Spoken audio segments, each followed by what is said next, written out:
just his server that's at risk. Cyber attacks affect the full infrastructure of a business, right down to customer data, employee devices, and even their smartphones. So Eric came to Turnkey to help protect his business, his team, and his clients. Thanks to Turnkey, Eric's network was overhauled and thoroughly secured, moving forward with real-time threat hunting protection. Turnkey has the solutions to protect your business.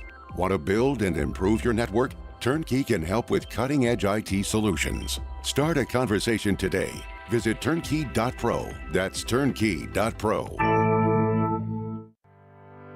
Hello, I'm Katherine Mincer, a family farmer raising corn and soybeans in Christian County, Illinois. It might be hard to believe, but 96% of the farms in Illinois are owned and operated by family farmers just like me. Our job is to grow the healthiest, most affordable food around to feed my family and yours. Meet more farmers just like me at www.watchusgrow.org/corn. A message from the Illinois Corn Marketing Board. Wealth Health Radio. The biggest fears that people have is, do I have enough money to retire? Retirement doesn't have to be complicated. To make sure that you're going through retirement with confidence. Learn principles of income planning. There's a lot of different facets that you need to take into consideration when you're retiring. Tune into Wealth Health Radio with Joe Murphy, noon to 1 p.m. Sundays on AM 560, The Answer. This is Hugh Hewitt for townhall.com. What we are witnessing from New York State's Justice Juan Merchan is absolutely shocking. An attempt to secure, by any means necessary, the conviction of former President Donald Trump. Merchan is orchestrating a conviction of Trump for a crime that is not even charged in the indictment. Only mind readers can discern the real motives behind Justice Merchan's incomprehensible abuses of his power. Unless one or more brave souls on the jury sees through this fraud of his Soviet-style show trial and hangs the jury, many convictions are coming Trump's way, and the Merchan-Alvin Bragg combo is going down in American legal history along with the names of every other disreputable judge and prosecutor you can find in American history. It is very unlikely that such a juror will emerge given the rulings the judge has made. We will not know this side of heaven what Merchan and Bragg thought they were doing. But what they have already done is enough to put them down in the column of those who put politics ahead of law to the detriment of the republic. Quick delivery service. What do you need delivered today? Hi, I'm trying to work through a last-minute to-do list for my boss. Can you deliver a hard drive to the Loop in Chicago? We can deliver that today. Okay, can you deliver 20 boxes to a client in Rockford? We can deliver that today. Can you deliver 12 pallets of tile to our customer in Naperville? We can deliver that today. Can you deliver a large envelope to Northbrook? We can deliver that today. Oh my gosh, I think my water just broke. Can you... We cannot deliver that. Quick Delivery Service delivers your package no matter the size. More than just a messenger service, Quick Delivery Service is a messenger and trucking service that can also provide scheduled routes for your daily delivery or your air shipment. Trucks are equipped to handle the load and provide ground-level service for same-day delivery. The Quick Delivery Service team of safe, licensed professionals can provide quick door-to-door service for your special delivery. QuickDelivery.com. That's QuickDelivery.com. We deliver that today. But we don't deliver this. Now, from the Signature Bank Studios. Portions of the following show may be pre-recorded. This is Chicago's Morning Answer with Dan Proft and Amy Jacobson on AM 560. The Answer.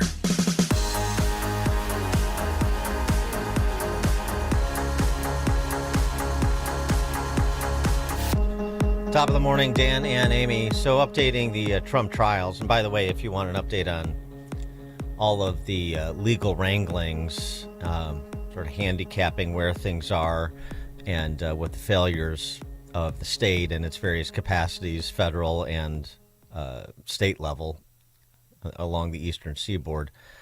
Our interview with Andy McCarthy last week is something you should check out. You're not going to get a better distillation of the goings-on than from our conversation with Andy McCarthy, which of course you can get at morninganswerchicago.com.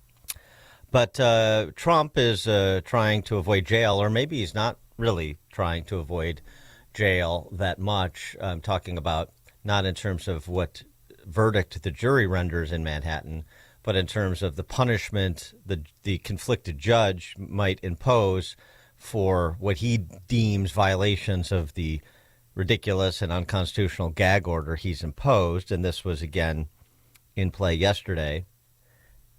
This was Trump's, and actually the particulars of what criticism Trump is leveling outside of the courtroom in the direction of the judge or the trial or Alvin Bragg is really immaterial, because it is well within his right. He's not trying to intimidate anybody. This is not witness tampering. He is offering his review of the entire process of what constitutes the justice system in New York City and New York State.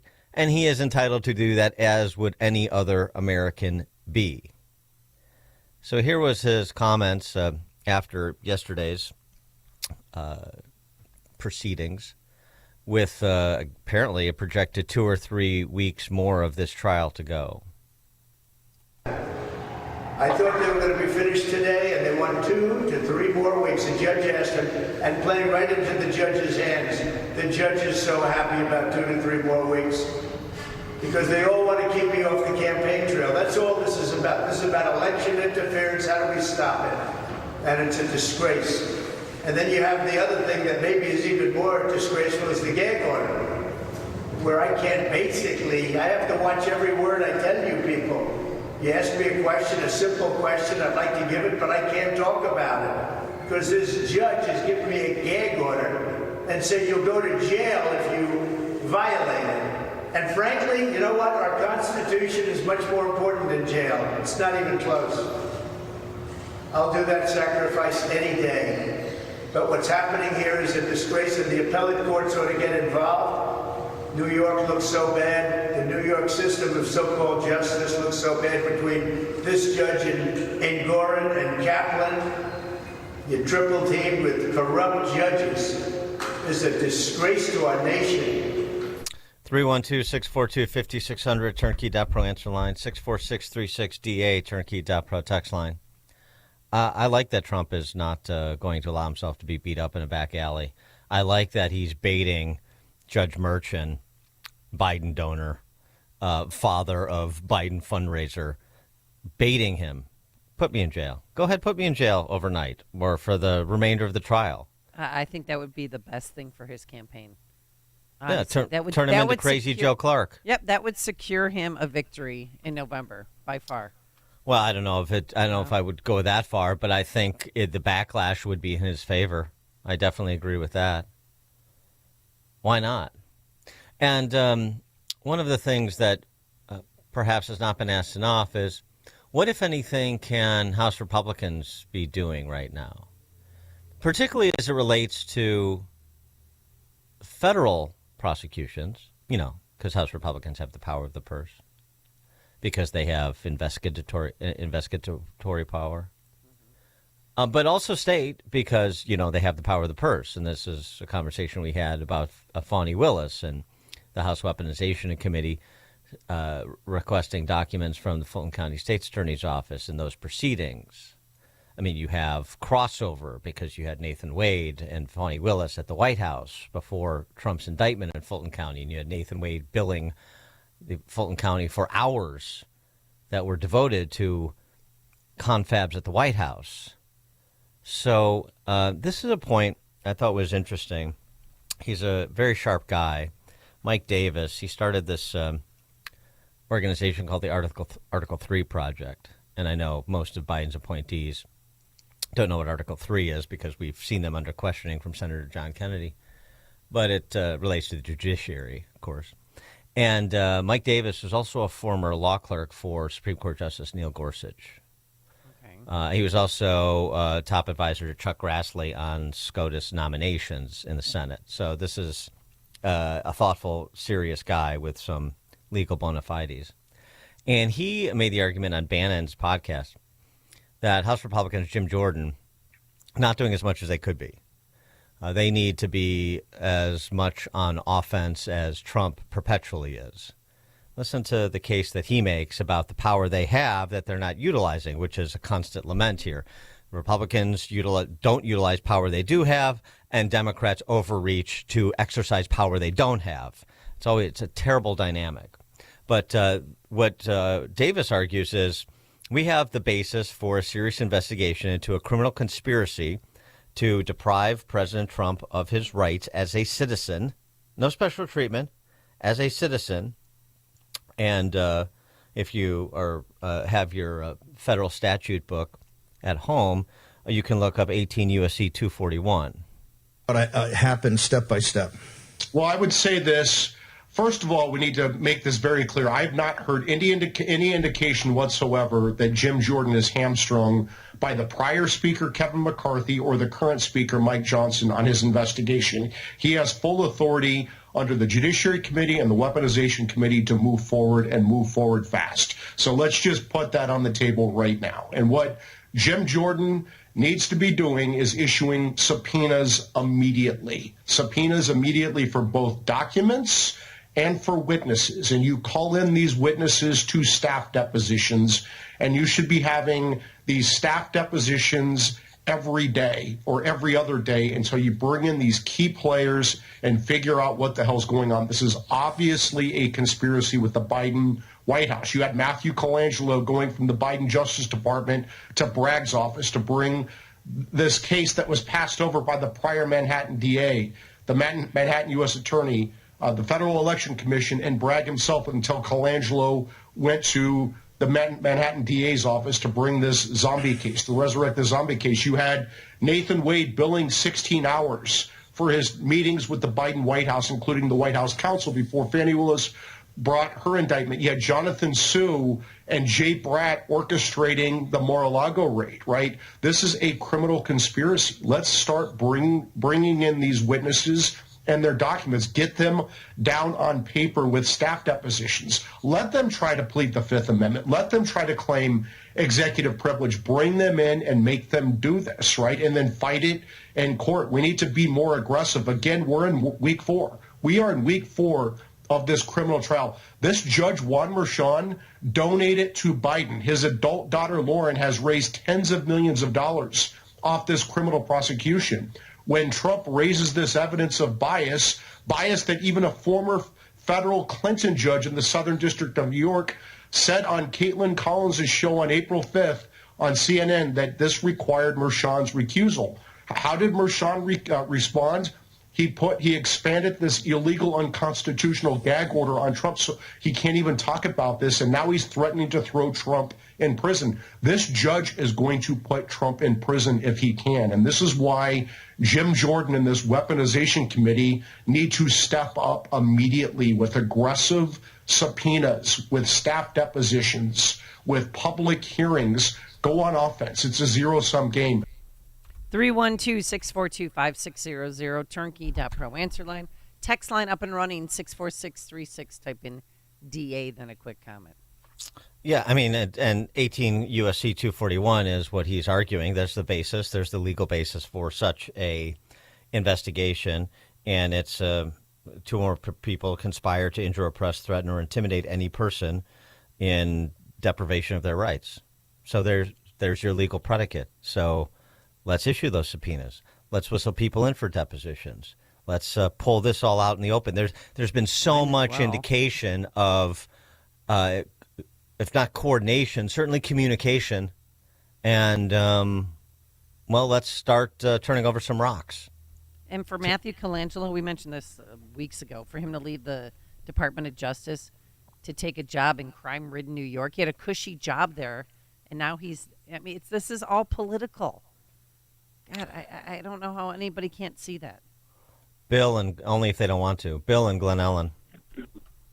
Yeah, I think the judge has a tiger by the tail, because he's going to keep pushing Trump to the point where he's going to have to do something, and it's all going to help Trump, because Trump is a master at manipulating these idiots, and they don't even understand it. You know, this judge thinks because he's the judge, he has some sort of superpower over Trump.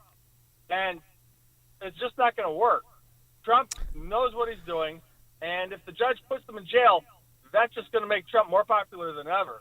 And that's, the judge is in a bind now because he keeps threatening it, and if he doesn't pull the trigger on that, that's going to make him look weaker and weaker as it goes by. He could have pulled the trigger twice now, and he hasn't. Thanks for the call, but yeah, I'm not. I mean, I wouldn't be overconfident about this, and it's not so much that Trump has these judges and prosecutors in a position where he's manipulating them or he's walking them into a corner. It's that they believe that they can get away with this. Alvin Bragg sees this as a path to pursue his legal and political ambitions. So does Letitia James. So does Fani Willis. So does Jack Smith. Jack Smith may be more of an ideologue than the others, but this is you can't touch me. I don't have to deal with or listen to half the country that thinks this, or more than half the country in the Alvin Bragg case, that thinks this is a show trial. I don't care. It's my prosecutorial discretion. I have the power. I'm exercising it. If you don't like it, what are you going to do about it? I just remember when Alex Berenson on last week, and he said, Trump should just stay in Florida. You shouldn't even show up at the trial. Right. I mean, that like really. But I mean, I hear what he's saying. Don't participate in this illegitimate proceeding. But then, that has the potential to boomerang on Trump. I mean, I think Trump is right to say, look, I'm following, and it also undermines all this fascist Trump. He's above the law. He's going to suspend the Constitution. He's going to be president. And all you see from him is compliance with orders and decisions from courts of law. He may complain about it, but he's not openly flouting it. The way that Democrat presidents like Joe Biden, both Joe and Obama, did in so many respects, exceeding their executive authority and acknowledging that they were. But so what? Student loans, DACA, who cares? This is, what are you going to do about it? What are you going to do about it is, I think, that the thing that people don't appreciate. So then the question becomes, who's right politically? Who's got the read on this right? That there will be a boomerang to Trump's benefit, or that people will default to, well, he had his day in court. Enough people, not all, enough. And it just takes a small percentage in particular states to make a huge difference.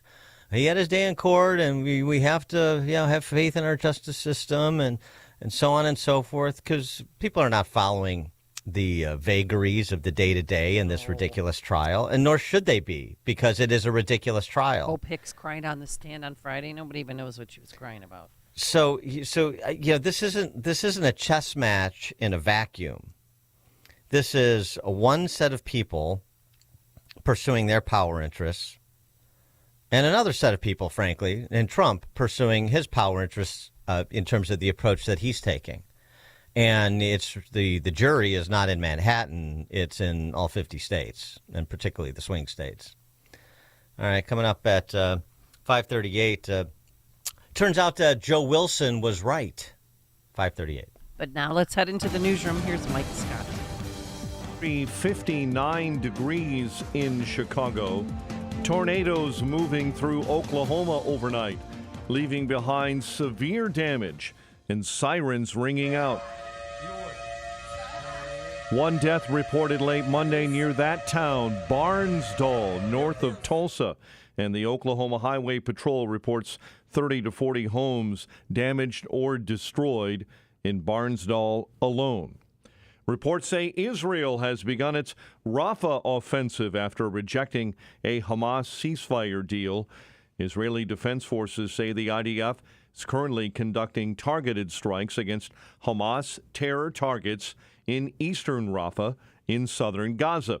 Earlier, the White House confirmed Hamas had agreed to a hastily proposed Egypt-brokered ceasefire. The payroll data of thousands of British military personnel has been exposed this morning. Reports are pointing the finger at China. The British government won't say which country it suspects of conducting the cyber attack, but UK news sources Sky and the BBC both say the government of China is thought responsible. The hack revealed the names and bank details of serving Army, Navy and Air Force personnel. It took place at a third-party payroll system. Today, Defence Secretary Grant Shapps will warn lawmakers of the dangers of cyber espionage from hostile states. China says it opposes all forms of cyber attacks. Jonathan Savage, Fox News. The launch of Boeing's first ever crewed Starliner mission for NASA has been scrubbed. The vehicle is not in a configuration where we can proceed with flight today, so we're going to initiate our scrub and recycle operation. The test flight for the commercial space capsule was set to happen yesterday. Next launch attempt Friday at the earliest. We're watching developing news on the south side of Chicago as police have begun working to remove a pro-Palestinian and pro-Hamas terror encampment on the University of Chicago in Hyde Park. Police safely entered the encampment and began removing tents and signs and continue to do so. Meantime, yesterday, a small group of University of Chicago faculty members say they're lending their support to pro-Palestinian and pro-Hamas student protesters. The University of Chicago Faculty for Justice in Palestine calling on the school's administration to resume some type of negotiation. According to Amnesty International, the university's investment portfolio scores a 0 in responsible investment. Many students on campus, though, say professional agitators are making places unsafe in Hyde Park. We do walk in their territory.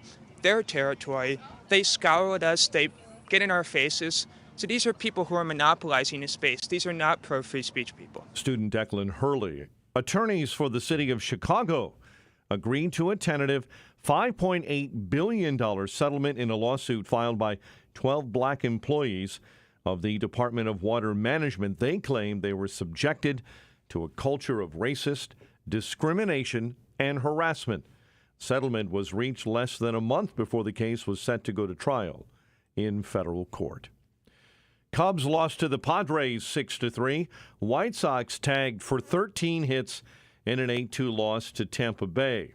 NBA playoffs, Minnesota up 2-0 now on defending champ Denver after last night's win, and the Knicks handled the Pacers. The news, a service of Dan and Amy 24/7. You can now enjoy uninterrupted programming from Dan Proft and Amy Jacobson around the clock all day, every day. Listen now, Dan and Amy 247.com. And a check of traffic and weather on the way next on AM 560.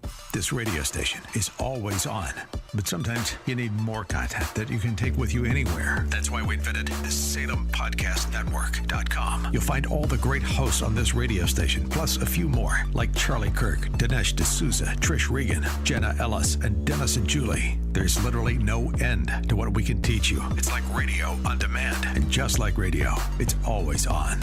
Go find out what you're missing. Download the app, SalemPodcastNetwork.com. It's Dr. David Kolbaba. Hey, let me tell you about our age analysis assessment. It takes just a few seconds to scan for those advanced glycated end products that cause premature aging. And then we'll briefly go over your results and give you a few things for you to do to improve. And then we'll retest you in about 60 days. And you'll pay our special low price for your first assessment, and I'll pay for your second one. That's right, your follow-up age analysis assessment is on me. And we're going to compare your biologic age with your chronologic age, and then we're going to help you determine if your biologic age is on par with your chronologic age. But you got to make that call today, not tomorrow, but today. It's our Health Quest radio hotline, 800-794-1855. That's 800-794-1855. Second assessment free if you make that call right now, 800-794-1855. It's Health Quest Radio with me, Dr. David Kolbaba, Saturday mornings at 11. Welcome to a getaway like no other. The Maplewood Hotel in the heart of Saugatuck, Michigan. Built in the 1860s during Michigan's lumberman's era, our boutique bed and breakfast offers a warmth and charm that are amplified by its rich history. Our cozy rooms are designed for comfort, ensuring a restful night's sleep after a day of exploring all that Saugatuck has to offer. Discover the vibrant art scene, stroll through local shops, and indulge in delicious local cuisine, all just steps away from the Maplewood Hotel. Whether you're planning a romantic weekend or organizing a business retreat, we have the perfect rooms for you. We're conveniently located just over 2 hours from Chicago. Stay 3 or more nights and get a discount of 15% off rack room rates in 2024 when you use the code word Chicago Radio. Must book directly with hotel to receive the discount. Visit maplewoodhotel.com today before our summer bookings sell out. Again, that's maplewoodhotel.com. Now there's a simple, easy, and effective way to clean your nose and protect your health. It's called Navage. Navage, available at navage.com. It's 5:40. Let's check the roads. Team Hochberg Traffic Center time. And we'll start on I-80. Bad accident on the eastbound side just after the Manuka interchange this morning. Reagan Memorial, I-88 westbound just after Route 83. The right lane is blocked with an accident. Car into the wall there. Dan Ryan already building on the south end, 14 minutes into the circle from 95th. Chicago's Morning Answer with Dan and Amy continues next. AM 560 Weather Center forecast. In our ReviveYourLawn.com Weather Center, thunderstorms on the way for a little later on this morning. Some of those could have damaging winds and a high of 75 later today. Thunder showers early this evening, otherwise clearing out, and a low of 58. Mostly cloudy now at O'Hare, 59. Cloudy and 60 at Midway. Clouds, 59 in Aurora. Your next news update is at 6. Chicago's Morning Answer continues next on AM 560, The Answer. Now, from the Signature Bank Studios. Only the biggest stories, only the biggest guests, and only the biggest opinions. This is AM 560, The Answer. Top of the morning, Dan and Amy. Remember this moment back in 2009 when America's savior, the world's savior, the man who would part the seas and to heal our divisions, Barack Obama, of course. Oh, yes. Such intellectual big heavyweight. promises, Remember this moment in 2009 when he was addressing a joint session of Congress to pitch Obamacare? Also those who claim that our reform efforts would ensure illegal immigrants. This, too, is false. The reforms I'm proposing would not apply to those who are here illegally.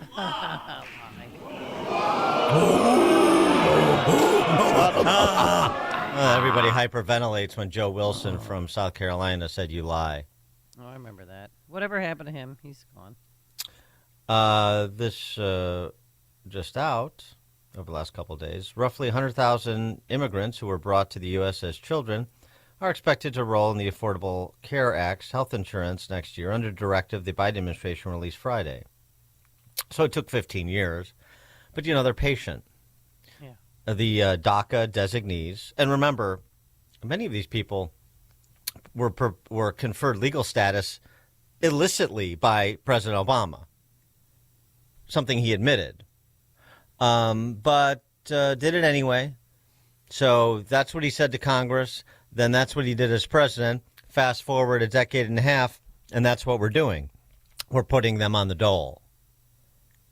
At the state and city, state, county, city level, and at the federal level, too. And by the way, this isn't as aggressive as the Biden administration wanted to be. Biden's initial proposal was to allow migrants to sign up for Medicaid. And if you think that it will stop with the so-called dreamers, do American kids have dreams? If you think it'll stop with them, well, then you're quite naive, aren't you? 312-642-5600, turnkey.pro answer line. 64636DA, turnkey.pro text line. Why don't we just give them everything? We're my trying. House, We're doing it piecemeal. Take my school, take my house, take our Medicare, take everything we own. Take my, you know what? Take my car. Before being fatalistic, let's hear POTUS out on these DACA recipients, Deferred Action on Childhood Arrivals, you'll recall. So the benefits that they're getting, and you know, they're going to force you to tackle this in a narrow sense, which they always do. Well, it's just this.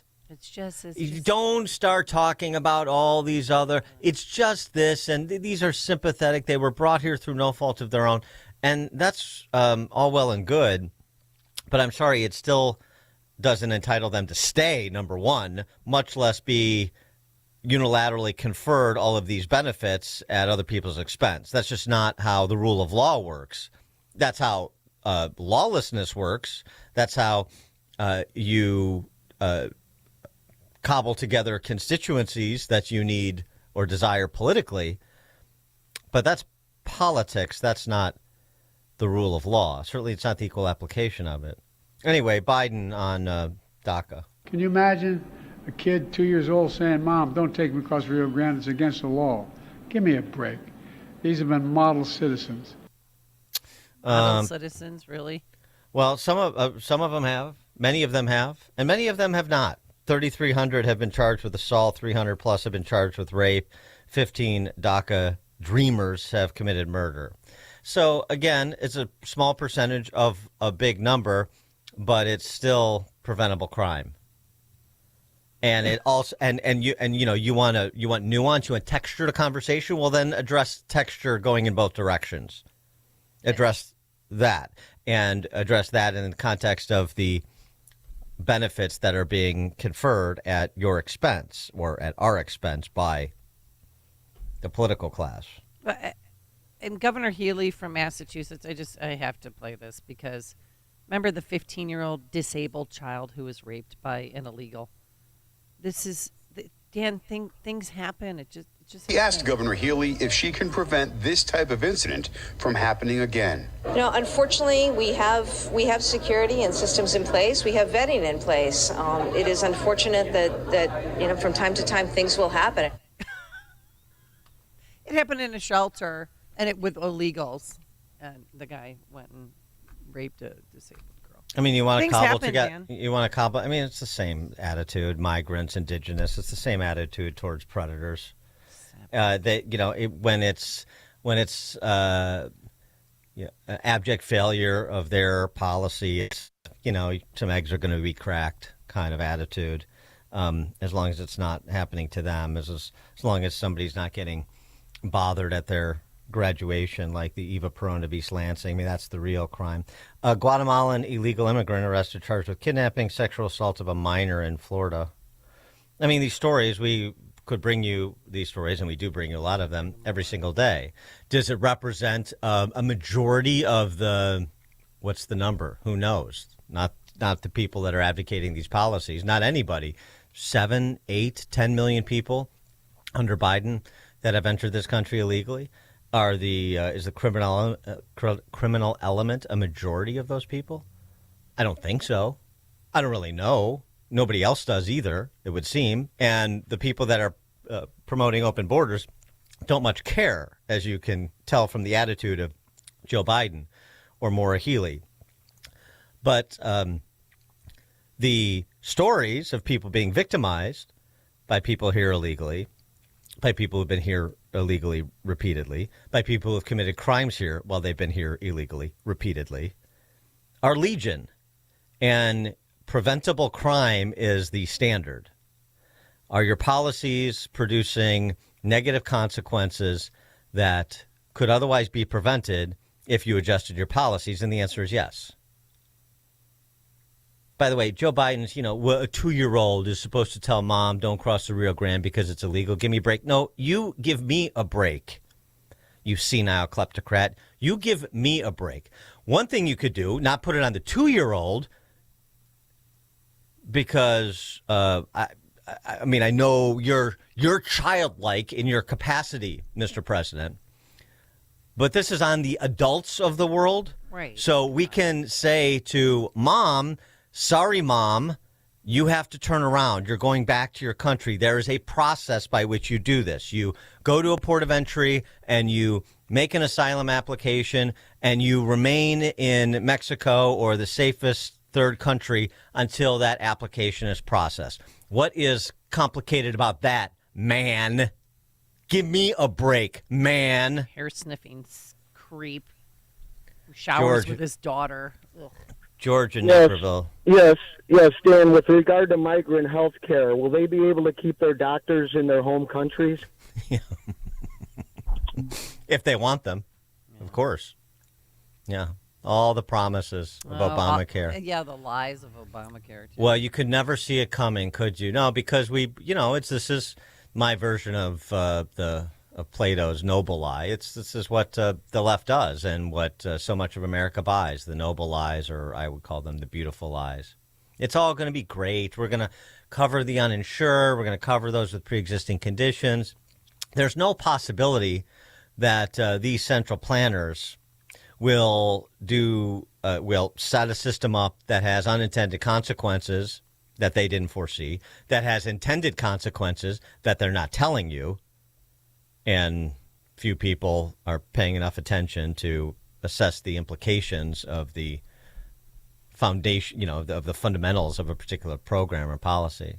No, that could never happen. It happens every single time with every big social engineering program promulgated by government at every level, and yet nobody can ever see it coming.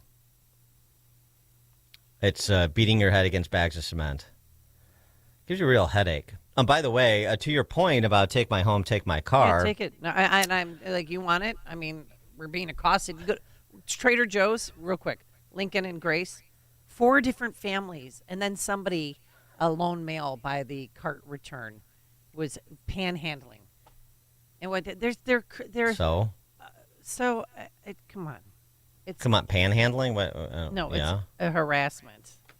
Well, that's indigenous as well as foreign. We're just layering on. What's the difference? Give me that. Be careful, because they'll take you up on that. Denver actually set up a hotline. Now, if you're interested in learning more about hosting a migrant family, all you got to do is take out your phone, dial 211. It's as easy as that. You're going to be asked a few questions, things along the lines of how long are you able to host somebody, what kind of space are you available to provide, and Kettering says you can expect that phone call to last about 20 minutes. Reporting live in Denver, Nate Pelt, Fox 31. Well, that's a great vetting system. You want to make sure that the accommodations meet the standards of our friends, our newcomers, our new neighbors. By the way, they tried that in Naperville, right? And people threw a fit. Right. Yeah. Suggesting a list like that. It, yeah. McBroom did, and that was you're making us look bad. You're being mean.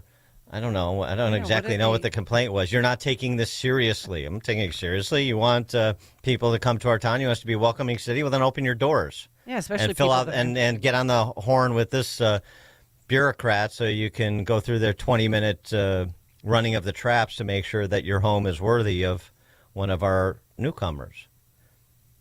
Oh, and by the way, if Chicago set this up, and I'm surprised BLM Brandon, being as forward-looking as he is, hasn't already, this hotline. Especially since he and that mayor of Denver are brothers from another mother, at least on this issue, from what I've seen, with the two of them doing their vaudeville act on cable news shows. You will get your 211 call answered. Your 911 call, probably not. Oh, yeah. And yesterday, this whole thing about the Standard Club, they're trying to clear it out before the DNC. So if they start now, it'll be ready by August, because it's a hotbed of crime. And if anybody has walked by there, you know exactly what I'm talking about. That is some scary stuff. And Alderman Lee's like, they wanted to move them all, 900 people, to a vacant building in her ward. In our initial conversation, there was mention of the DNC, and the timing of it all felt a little odd to me. First of all, I don't think that we should be moving people to hide them. I hope that's not what the actual case is. Wake up, woman. That's what the actual case is. First of all, she's not a white hat. What are you talking about? Not in my backyard. Not in the 11th ward. But so move them somewhere else. You can hide them. They are. Yeah, I know, but don't give me this Michelle Lee is pushing back. These are all party to the same conspiracy. They're co-conspirators. There's not a single alderman who has, not a single one, even those that are sort of leaning the way of the residents. So I'm including Lopez and Napolitano, the handful of alder humans who have firing synapses. Not a single one of them has made enough noise on this issue, has done enough public explanation of what the mayor's office and the city is doing, has pulled back the curtain on the manipulation of funds that are being redirected to migrants, on the backroom dealing when all 50 wards were supposed to clear a 2-mile radius or 2-mile stretch of land for migrant camps and so on and so forth. And again, thinking about this from the perspective of Obamacare. They're patient. They got the camel's nose under the tent with what we have now. Now, project this out 15 years. If you stay on this trajectory for the city, what do you think it'll look like? Project out 15 years, Obamacare. What do you think they'll be doing in terms of trying to expand it and increase dependency and bribe more people with their money, or bribe more people with your money who aren't even U.S. citizens, which is what's happening. We have 38,000 here, 8,000 new arrivals living in 17 city shelters, and 80 are awaiting shelter placements. Right. So everybody is looking at what is now, and I understand that. But spend 5 minutes looking past the tip of your nose at where this goes. And that's what, by the way, your elected representatives should be doing. They're supposed to be on the job every day. This is their job. Well, when they're not providing that sort of enlightenment and leadership, then they're not doing their job. And I don't care if they're well-intended. John in Portage Park. Yeah, good morning. I was telling the screener, I live by the Six Corners intersection where 3 streets meet and make 6 corners. Anyway, at this Six Corners intersection, there's 2 black guys with buckets, banging on buckets when the cars stop, asking for donations. But all of a sudden, I see 3 families of Venezuelans. I know they're Venezuelans because they got signs around their neck. So when I cross the street, I always go to the black guy, you know, these guys are taking all your business. You should do something. And you think I'm stoking racial division, or is that a bad idea? I know. I mean, I'm giving homeless people money for the first time in my life because they're the locals. They're our own. And well, that's making a down payment on the destruction of America, as Thomas Sowell said. I am. Yeah, and I never have before, but I don't like that these people that are here illegally are taking their space. Right. Thanks for the call, John. Yeah, maybe you need some reflection on that too. How that makes sense. How the response to they're taking my money to give it to people here illegally, so I'm going to give it to the mentally ill and the violent offenders and the shiftless that are Americans. That'll teach them. What the hell? Dan and Amy, Chicago's Morning Answer. Listen to Dan and Amy on your smartphone. Download the AM560 mobile app today at 560theanswer.com/mobile. Can you read this email for me? Of course. Jeez, I wish they could do something for your eyesight. Me too. But you heard what they said. There's nothing we can do.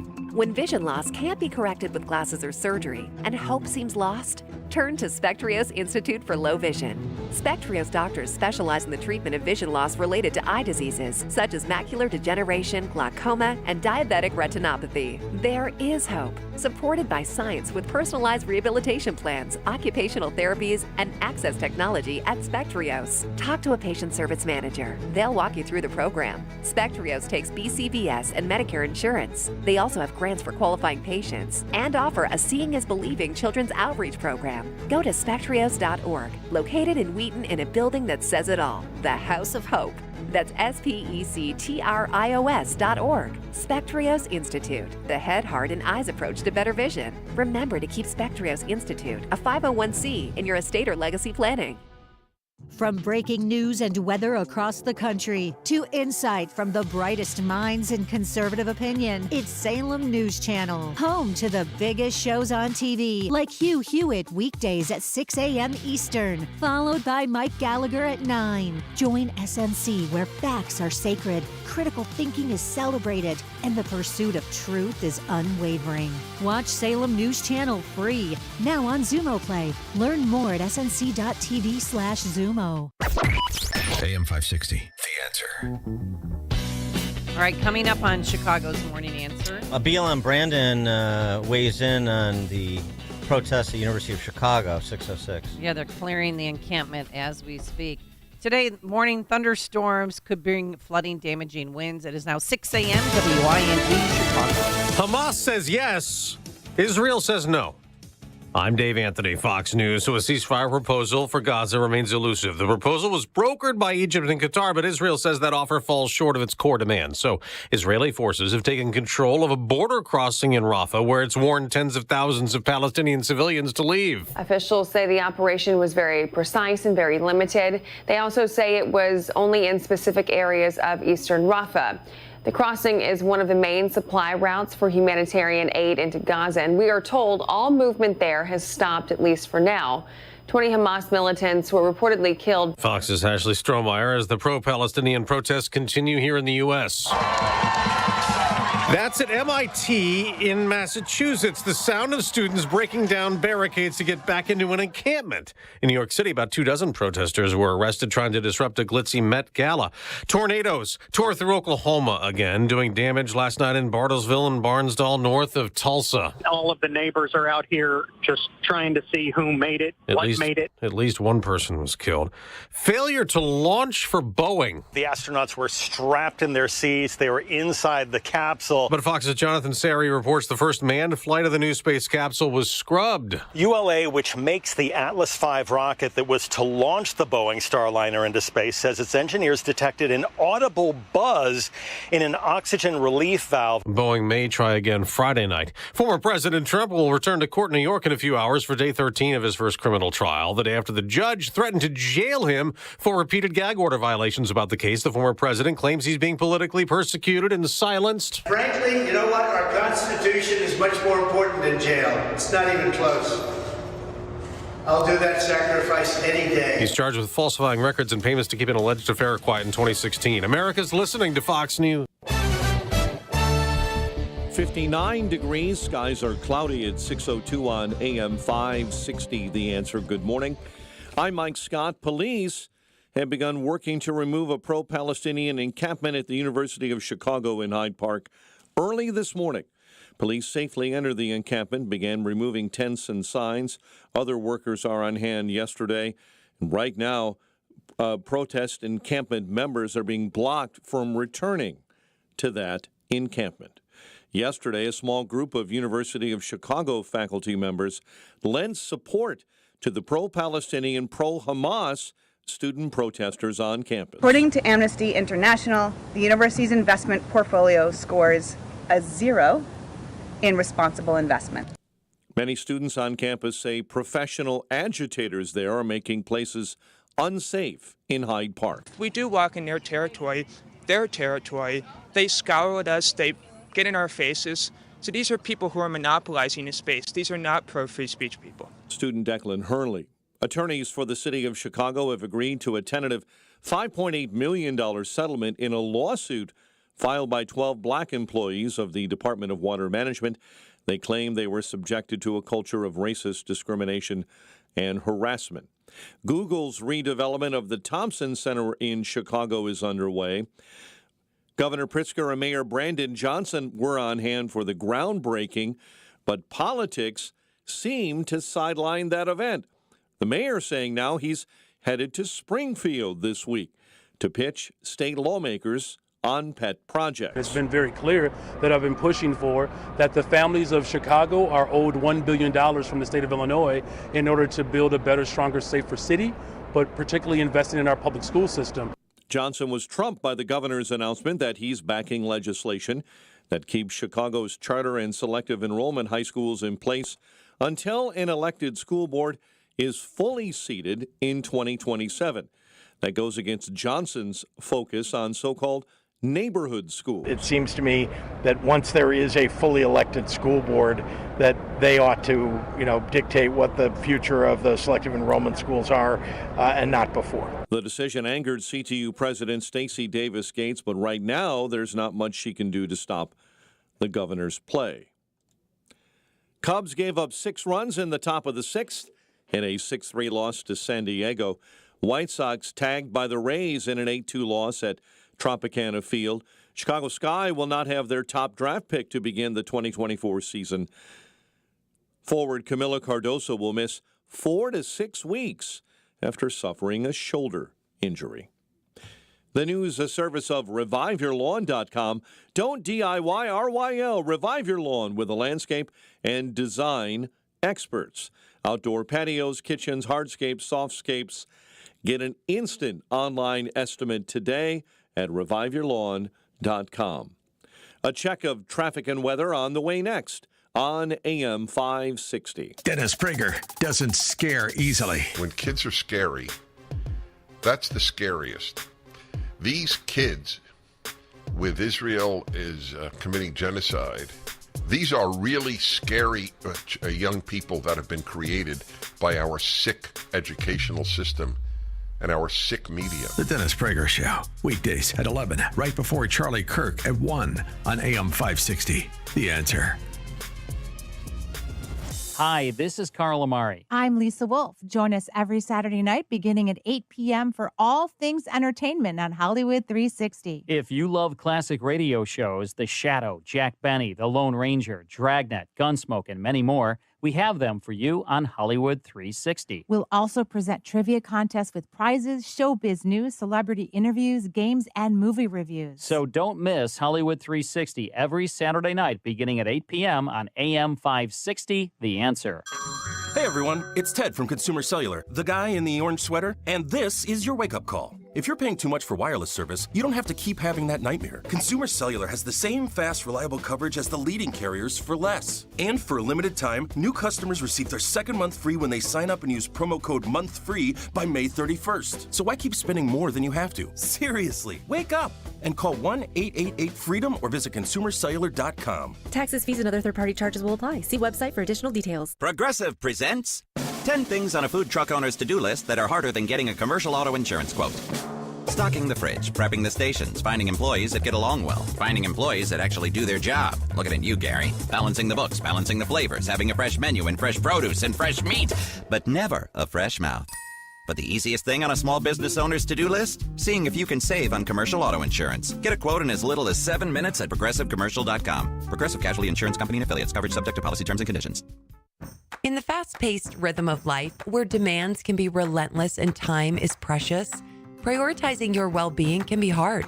Not to worry. Balance of Nature fruits and veggies supplements are convenient and easy to add to any schedule.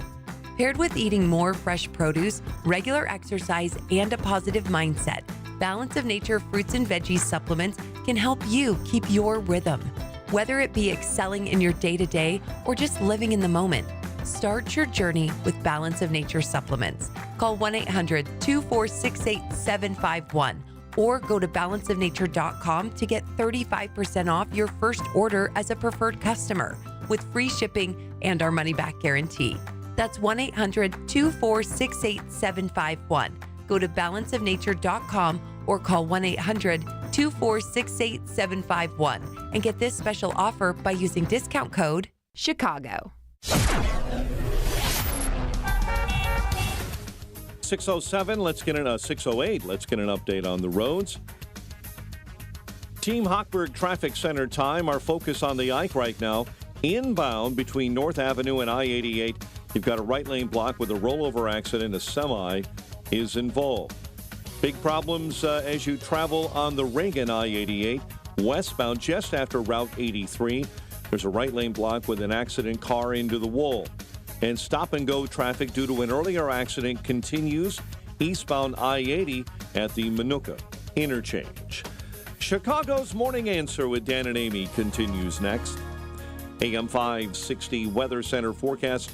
In our ReviveYourLawn.com Weather Center, here is Steve Williams. Mostly cloudy shower, heavy thunderstorm, especially early today. We could get some flash flooding and damaging wind, high 75.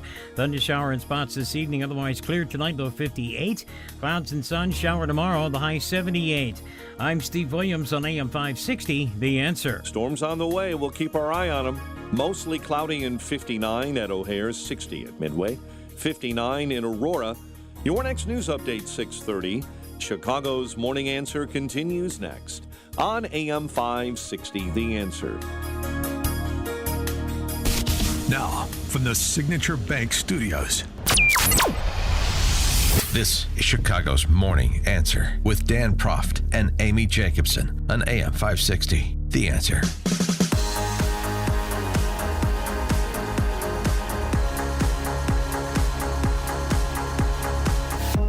Top of the morning, Dan and Amy. We were just talking about the situation with illegal immigrants in Chicago and elsewhere, but Chicago specifically. And the dance of the lemons. Oh, they're going to move them from the Standard Club to some other ward or redistribute them to multiple wards. I mean, the seat of the pants business that's been going on from the outset as the city started to realize the consequences of its sanctuary city designation, thanks in large measure to Governor Greg Abbott of Texas. And then you had the game to see who has the most political clout to keep the illegal migrants out of their ward. And that's basically what's been going on for the last 8 months. Right. And if people complain, if they're a minority group, then they get what they want, and the white people get nothing. For instance, being with park districts. At the Amundsen Fieldhouse, near Portage Park, they did not want it to turn over their land, and they got what they wanted. So there's priorities. The city has priorities. Mm-hmm. And the interests of those who play by the rules in the city are not interesting. Because it's just so much easier to build your base of support, you see, while offering the misdirection to the otherwise left-leaning, the otherwise gaslit, and doing a little bit more gaslighting as to the things they are concerned about. So let me give you an example. I give you two. The gaslighting of Chicago residents across the board, across the political spectrum, on an issue that is of concern. White House spokeswoman Karine Jean-Pierre. Under this president's leadership, President Biden, violent crime is at a nearly 50-year low. Thanks to the extraordinary efforts of law enforcement and community leaders, Americans are safer from violent crime today than they were a year ago. It is not difficult to find a Democrat politician or their spokeswoman telling us that crime is down in big blue city America, which is where a predominant percentage of the crime occurs. You know what's difficult is finding Democrat residents of those same cities to tell you the same thing. Yep. That's what I'm looking for. 312-642-5600, turnkey.pro answer line. You could also reach us on our text line. 64636, type in DA, then a quick comment. You know, the dyed-in-the-wool Dem socialists in Chicago are great at repeating the cant of their elected officials, but why not on violent crime? Or crime in general? I don't hear that. I don't hear crime is down. Because it's not. They just make these declarative statements and think, oh, the public's going to buy this bull jive. Because that's what it is. But don't worry about that. Don't pay any attention to that. Take solace in the fact that we're telling you it's down, even if that's not what you're saying. Well, they must know better. That's why we elected them. That's why I've ceded my individual sovereignty and liberties to them, is because they know better. So I'm a little skeptical because it seems like my neighborhood has turned into a shooting gallery, but I'm going to take their word for it. I'm going to give them the benefit of the doubt. And to seal that deal, here's what they'll give you. Alderhuman Bill Conway. Yeah. At the family planning mill in the West Loop, 659 West Washington. So you have to see the Chicago Contrarian posted it. You have the phalanx of wormwoods out there in their pink vests to escort women into, to abort their children. And then there's like 3 people that are praying, perhaps proselytizing on the sidewalk. And big bad Bill Conway rolls up on them. Sir, relax. Relax. Don't assault. Hey. Look, you guys are clear.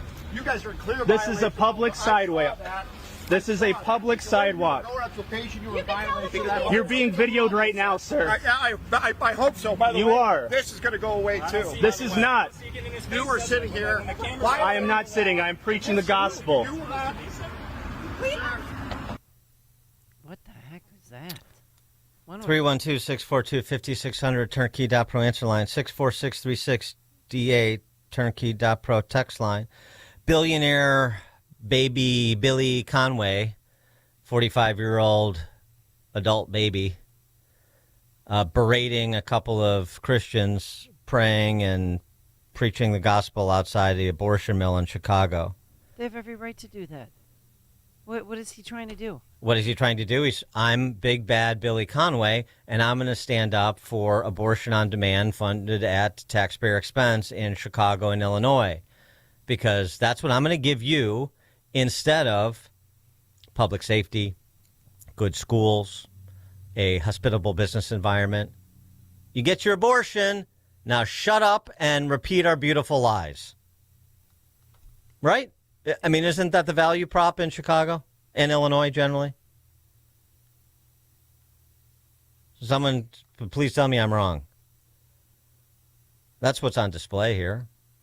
Billy Conway. You know, his dad's this billionaire businessman of the Carlyle Group. He's the guy who tried to run against Kim Fox because he's 45 years old and he's trying to find an identity outside of his dad's shadow. He's a solar panel developer. Is that what he has on his resume? That's what he had. I mean, here's his Twitter bio. Okay. He's comical. He's a solar energy developer. He's a DePaul professor. Oh, really? Yeah, right. Everybody's a DePaul professor. Yeah. Everybody I know has taught a class at DePaul. Solar energy developer, the sign of a billionaire, 45-year-old sign of a billionaire who's you spent daddy's money to get to be a feudal lord for 5 minutes in the city of Chicago so he could run around and try to thug his way into higher office by trying to push around a couple of Christians on a sidewalk in front of an abortion mill. What a big boy he is. What a big stud. He's really giving him the wherefore, isn't he? He's standing up for women's rights. Exactly. That'll be on a flyer. I love women. That'll be on a flyer, and that'll be on a commercial, and there you go. He's passed the test. Now let's put him into higher office. I mean, he's making a complete fool of himself. He's freaking. The guys that were, by the way, just we'll retweet it. Just so you understand what you heard, the guys that were saying calm down, it was the Christian prayer warriors telling the alderman, the hyperventilating alderman, the performatively angry alderman, to calm down. He was the unhinged one, and they're saying, sir, calm down. All we're doing is this, and he continues to berate them. Because he's big, bad Billy Conway. Is he big never pea hat. Big pea hat is what he is. But he's a big pea hat. Is this his first time in an abortion clinic? It's a big pea hat for a big pea hat town. And that's what Chicago is. A town full of big pea hats. We need a pea hat just as big as our pea hats. There he is, Billy Conway. But that's the game that's being run. Abortion, abortion, abortion. Crime is down. Businesses are moving in. People are moving in. The city's beautiful. Oh, look at the lake. Look at the lakefront. Oh, I had a wonderful meal at this restaurant in River North. That's the exchange. They have floating hot tubs on the Chicago River, Dad. That's the exchange. So much fun. So much. And you can swim in the river in September. Yeah. It's going to be great. An open swim for all to see. Right. And then you got the floaters as sort of an built-in obstacle course. It's perfect. It's fun. That's fun in the city in the summer. But that is what they are offering. That is what they are offering. Do you get connect dots? Tell a friend. Those men exercise great restraint because he was in their face. With his cell phone, he's big, bad Billy Conway. And I'm pointing at him. Yeah, huffing and puffing. With his, nice glasses tucked in his shirt. And if you had anything resembling an opposition party, one of these hypotheticals I always raise. We don't, but if you did. And if you had anything resembling men in Chicago, then they'd be out there with those prayer warriors telling Billy Conway, come on by, Billy. I'll be your huckleberry. Where do you want to meet, Billy? Berate me, Billy. Big bad Billy Conway. You big pea hat douche. You're a tough guy. Big bad billionaire baby Billy Conway. When do we have those throwdowns in Chicago? And I love, he has such entitlement. He looks at the man who's videotaping this and holding the Bible. He's like, this is going away because I'm going to make sure that this goes away. No, it's not. They're on a public sidewalk. I think he was talking about the Bible.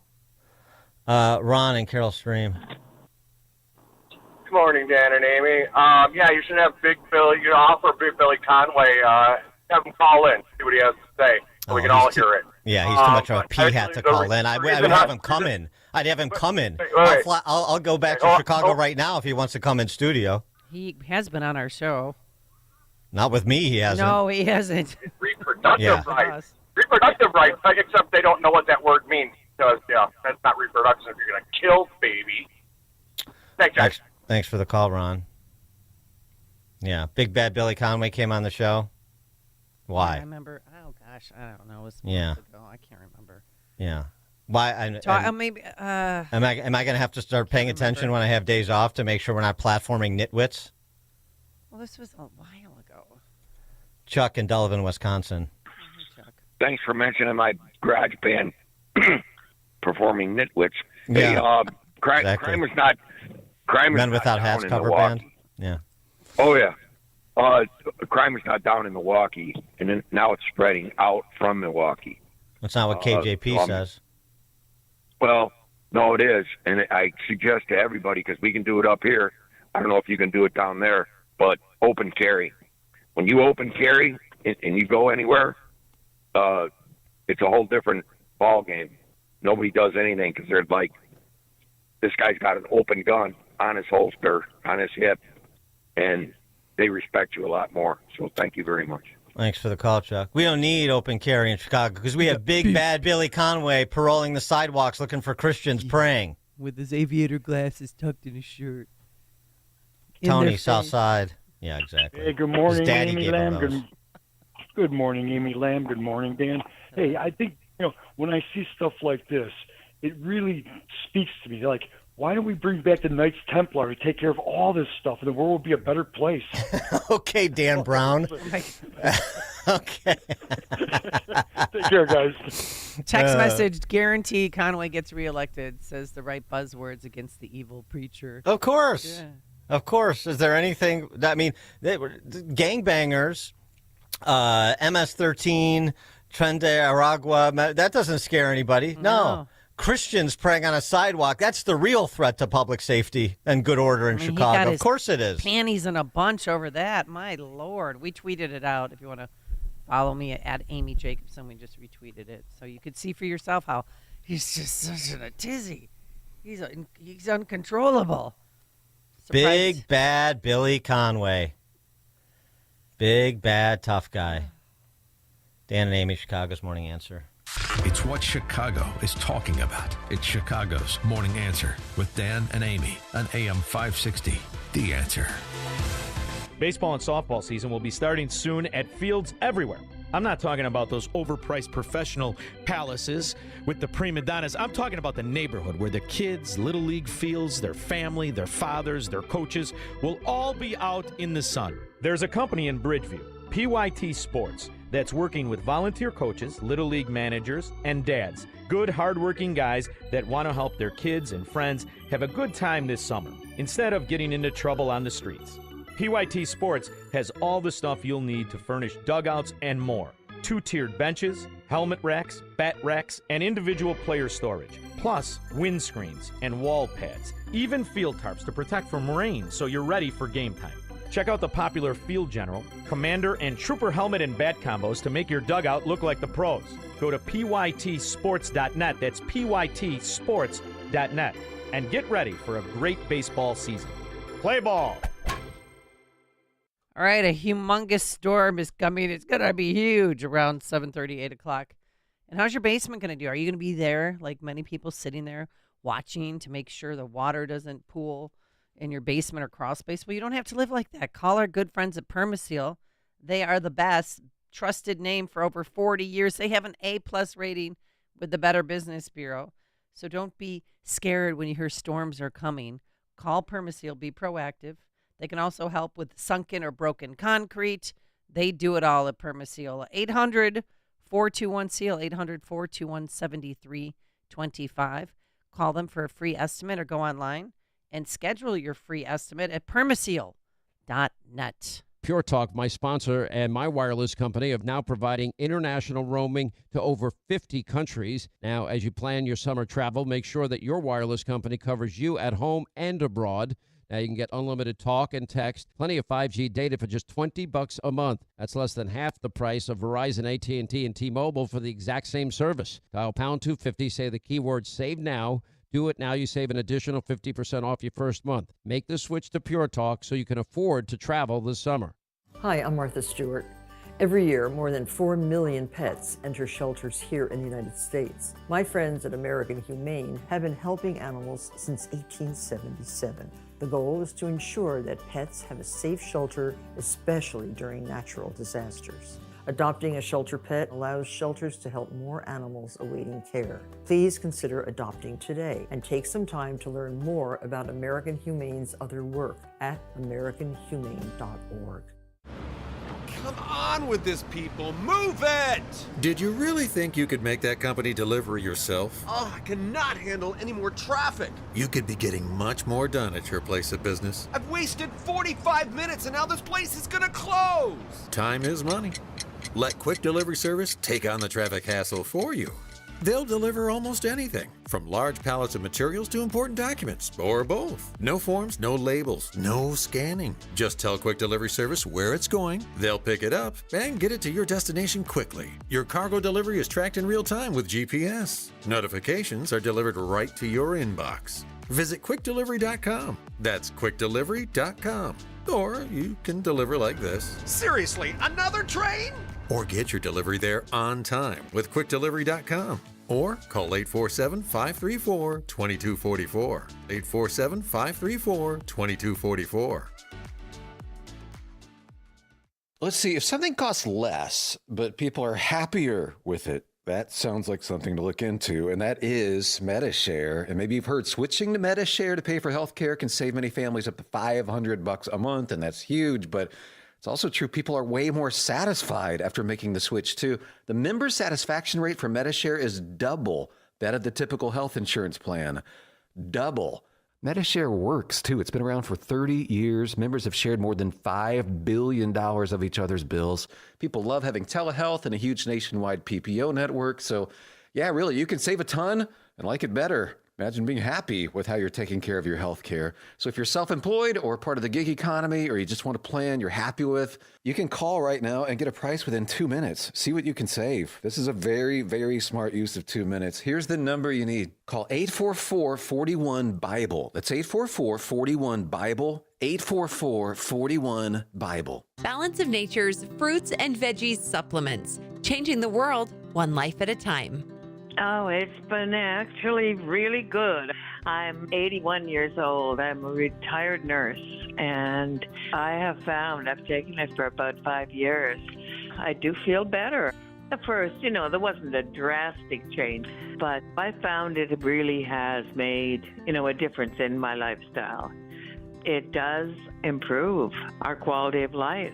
Start your journey with Balance of Nature supplements. Call 1-800-246-8751 or go to balanceofnature.com and sign up as a new preferred customer. And for a limited time, get 35% off your first order, plus $10 off any additional sets with free shipping and our money-back guarantee. Go to balanceofnature.com or call 1-800-246-8751 and get this special offer by using discount code CHICAGO. AM 560, The Answer. Have you seen that Tom Brady roast on Netflix yet?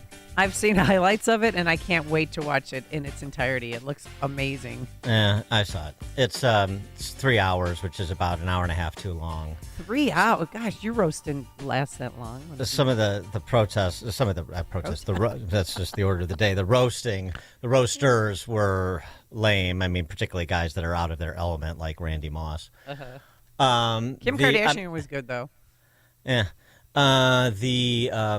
The best part of it, I mean, there's some good Brady stuff. There's a lot about Giselle and her relationship with the jiu-jitsu instructor. It was really funny. By the way, not for the kiddies. Pretty graphic, pretty vulgar in a lot of parts, as you might imagine. Yes. But the best was the ripping on Gronk all night about him being a dope, which he kind of is. And when he got up, he kind of proved it. But Nikki Glaser, if you haven't seen her on the Comedy Central roast, she's pretty vicious. She's pretty good. I mean, she had a run on Gronk that was just outstanding. Rob Gronkowski is not all here. Hey, Rob. No, Rob, you're not really as dumb as you look and sound and act and are. You might be dumber. Oh. Is it true you were the first person born with CTE? Is that real? Tom also lost $30 million in crypto. Tom, how did you fall for that? I mean, even Gronk was like, me know that not real money. Like, this guy, Tony Hinchcliffe, who's Kill Tony podcast, he's a stand-up comedian too. He had a good pop on Gronk too. Gronk, I'm happy you could take a break from writing Santa letters to be here today.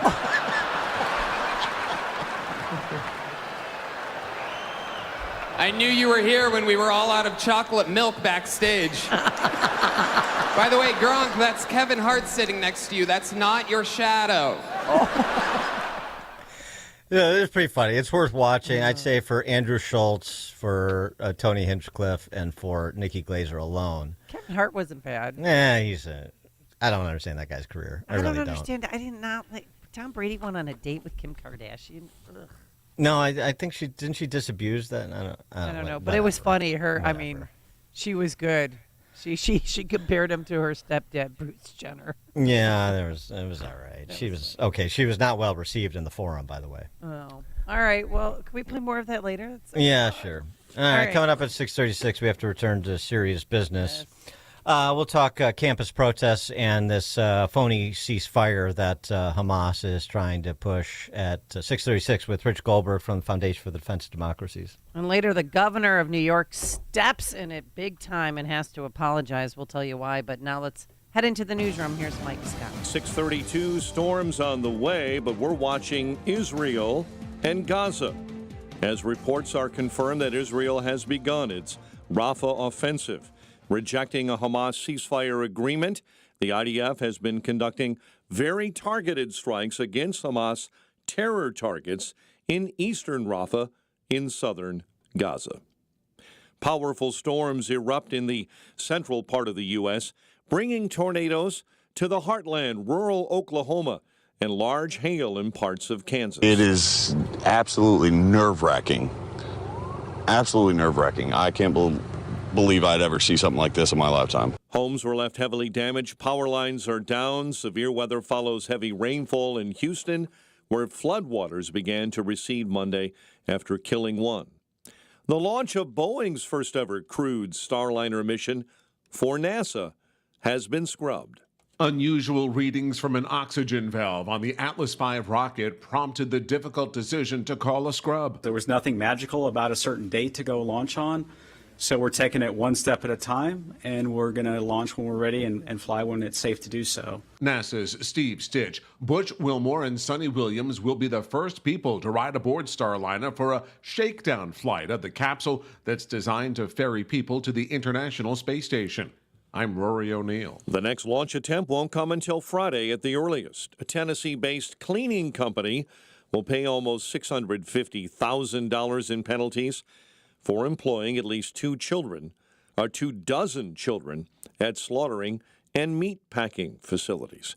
Teen retail chain Rue 21 will plan to close all 540 stores after filing for bankruptcy last week.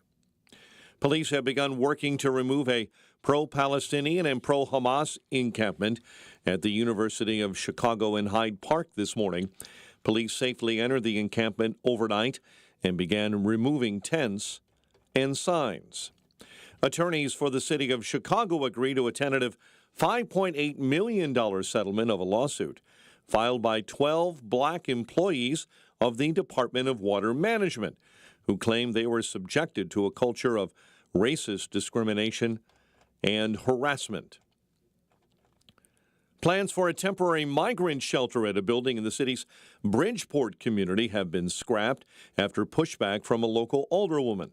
The city is no longer considering the site along South Canal. The Johnson administration wanted to move the migrants from downtown areas to that site ahead of the DNC. Cubs lost to the Padres 6-3. Southsiders were tagged by Tampa Bay 8-2. NHL draft lottery is tonight. The Blackhawks have the best chance of scoring the number one overall pick again, 13.5%. The news is a service of ExpressPros.com. If you're ready for a new job, let Express Employment Professionals help you. Express is already hiring for summer. In a variety of industries, job seekers never pay a fee at Express. Go to ExpressPros.com to find your location.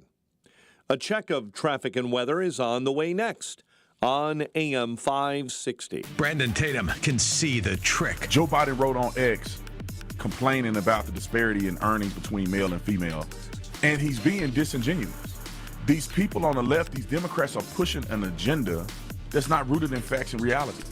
They're trying to do their best with abortion, wage gap, and all this other stuff to turn out female voters to vote for them. The Officer Tatum Show, weeknights at 8, right before Sean Hannity at 10 on AM 560. The Answer. Spring cleaning is here. Time to brighten up those dirty rugs and carpeting. Dogs, cats, food, drinks. They can really make a mess. Look down. Are you happy how your carpets and rugs look? Let Executive Green Carpet Cleaning show you how clean really looks. Executive Green Carpet Cleaning. They're local, family-owned, and take pride in customer satisfaction, positive reviews, referrals, and working with AM 560 listeners. Right now, if you mention AM 560, you'll receive 15% off all cleaning services. Hi, this is Kelly from Executive Green Carpet Cleaning. As a proud supporter of AM 560, allow my family the invitation into your home or business to show you what clean really looks like. Carpets, area rugs, upholstery, tile and grout, and wood floor cleaning. We do it all. Call or text Kelly today to schedule a free quote. 630-990-8600. Mention AM 560 to receive 15% off. Call or text 630-990-8600 or schedule online at executivegreencarpetcleaning.com. executivegreencarpetcleaning.com. This is Hugh Hewitt for townhall.com. What we are witnessing from New York State's Justice Juan Merchan is absolutely shocking. An attempt to secure, by any means necessary, the conviction of former President Donald Trump. Merchan is orchestrating a conviction of Trump for a crime that is not even charged in the indictment. Only mind readers can discern the real motives behind Justice Merchan's incomprehensible abuses of his power. Unless one or more brave souls on the jury sees through this fraud of his Soviet-style show trial and hangs the jury, many convictions are coming Trump's way, and the Merchan-Alvin Bragg combo is going down in American legal history along with the names of every other disreputable judge and prosecutor you can find in American history. It is very unlikely that such a juror will emerge given the rulings the judge has made. We will not know this side of heaven what Merchan and Bragg thought they were doing, but what they have already done is enough to put them down in the column of those who put politics ahead of law to the detriment of the republic. Don't pay retail for your diamond engagement ring or gift. Come to cleanorigin.com. 6:39, and let's get an update on the roads. Team Hochberg Traffic Center time. Inbound Kennedy jam solid Austin to Montrose, 55 in climbing from O'Hare into the Burns Circle interchange. Ike inbound, accident right lane blocked as they upright a semi involved in an accident inbound between York Road and the Reagan I-88. Dan Ryan slows up on the south end, 21 into the Circle interchange. Tri-State jams up northbound on 294. You're slow right at Roosevelt Road. I-80, Grundy County, eastbounders right at Manuka Road. Things are slow as well. Chicago's Morning Answer with Dan and Amy continues next. Now your official Chicagoland weather forecast. In our ReviveYourLawn.com weather center, thunderstorms, some strong and damaging wind gusts, and a high of 75. Thunder showers continue into the early evening, otherwise clearing out, and a low of 58. Mostly cloudy and 59. Your next news update is at 7. Chicago's Morning Answer continues next on AM 560, The Answer.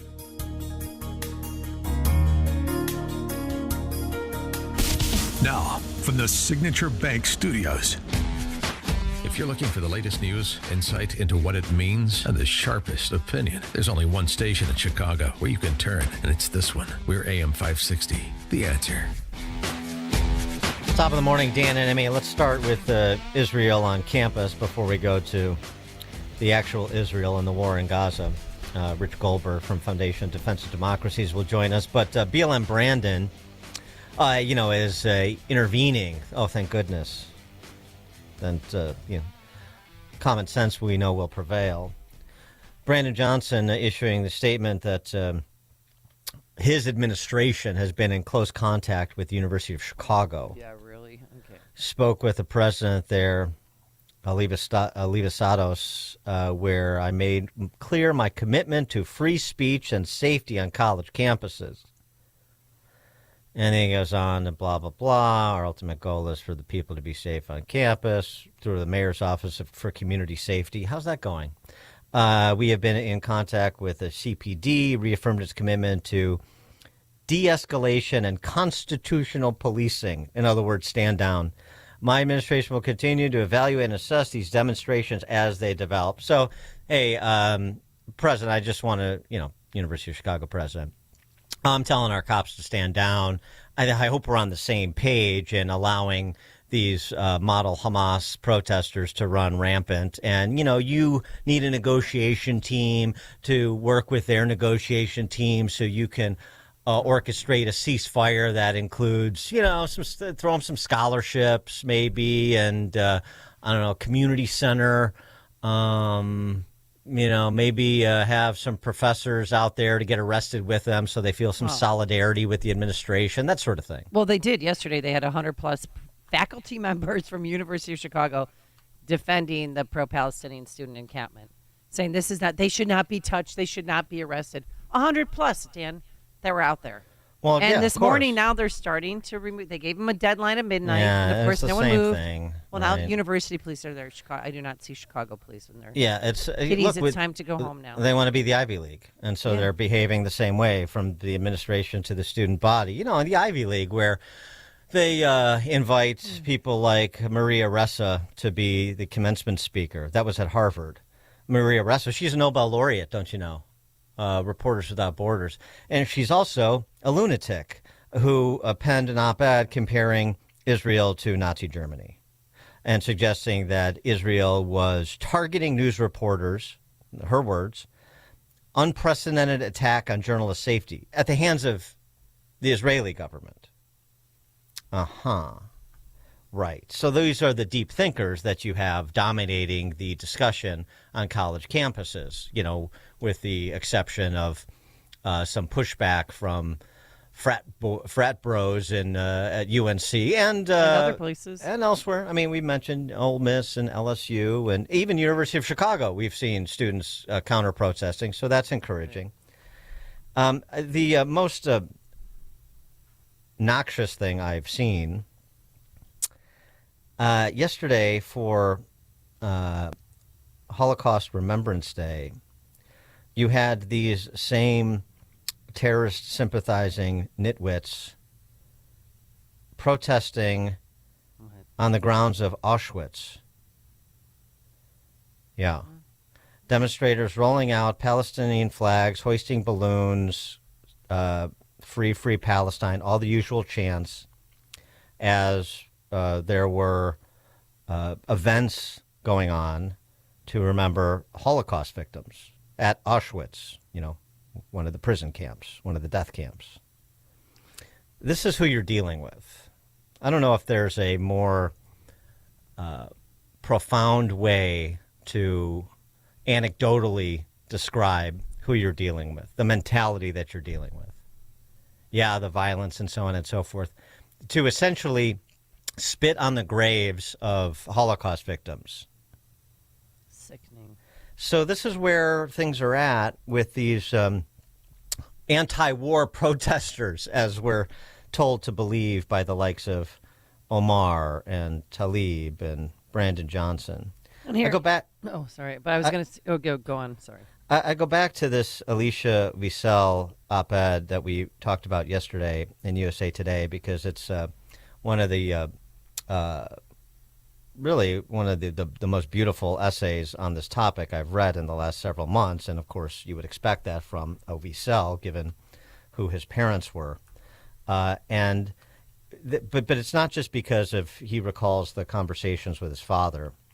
It's also because the challenge he issues, and I haven't heard it put quite this way, reminding universities what they're supposed to be in stark contrast to what they are. Universities are obliged to allow free speech. They're also obliged to make sure that every one of their students can attend their classes free of harassment, verbal assault. But above all, they're obliged to teach. Our enemies accuse us of colonizing Palestine. Where are the professors of history who have studied the archaeological and written records, which the New Testament and the Quran include the New Testament and the Quran, that connect the ancient Jews to Israel? Why are they silent? Our enemies insist that Jews do not need our own nation. Where are the faculty who should be pointing out that when European Jewry needed shelter from the Nazis, no other nation would offer them refuge? Our enemies accuse Israel of genocide. Where are the history lessons on the blood libel, the historical precedent for accusing Jews of murder, and the repeated Palestinian rejection of Israel's offers of self-rule, land, and peace that dispel the genocide lie completely?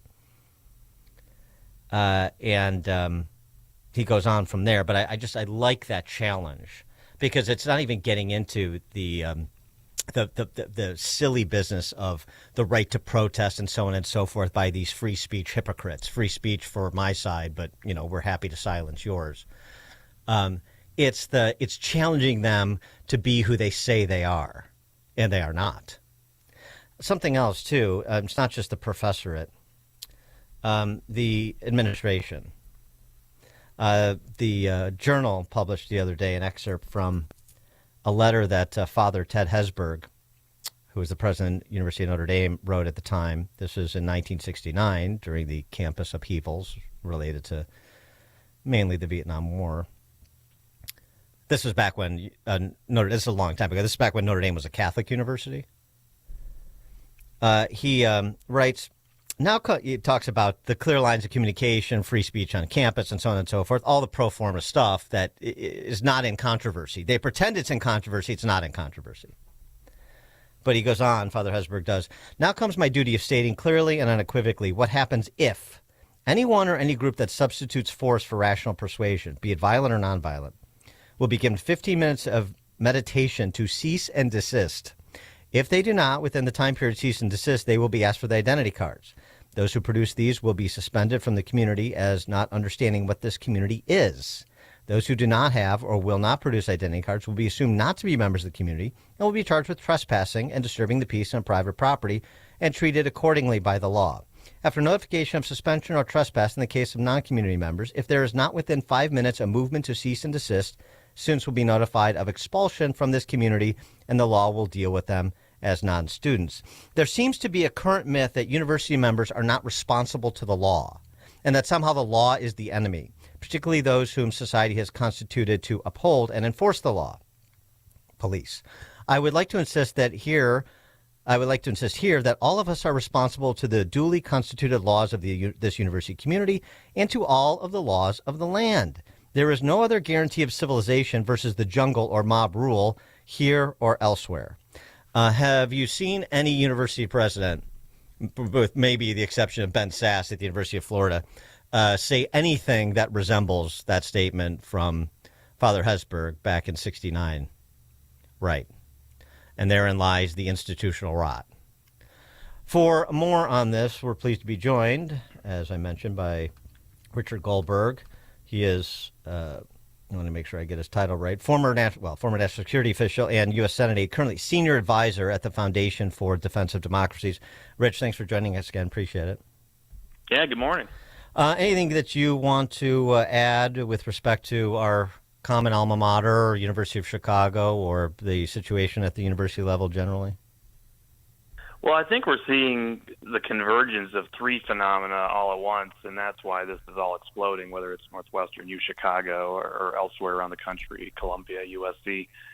You have the massive expansion and growth of the DEI infrastructure on these college campuses and bringing in radical left administrators, faculty, who are indoctrinated in this belief that they're part of this radical intersectional world that is not mainstream in any way, and that their job is to protect the oppressed.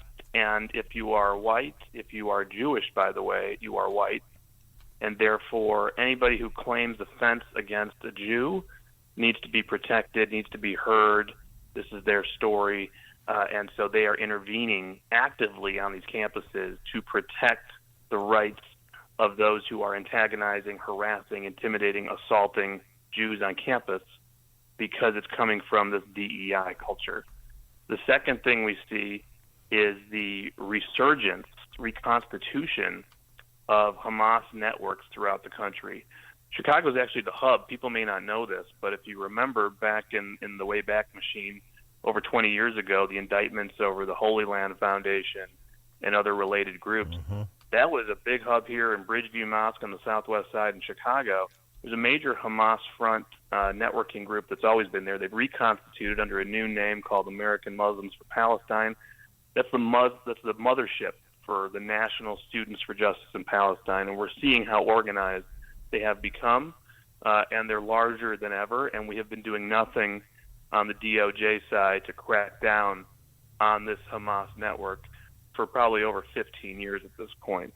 The third piece is how that Hamas network has embedded itself inside the far left intersectional world and the DEI world over the last 20 years. This has been a calculated strategy. It's why you see these crazy stories over the last several years of LGBTQ clubs at universities saying no Zionists allowed in the LGBTQ club.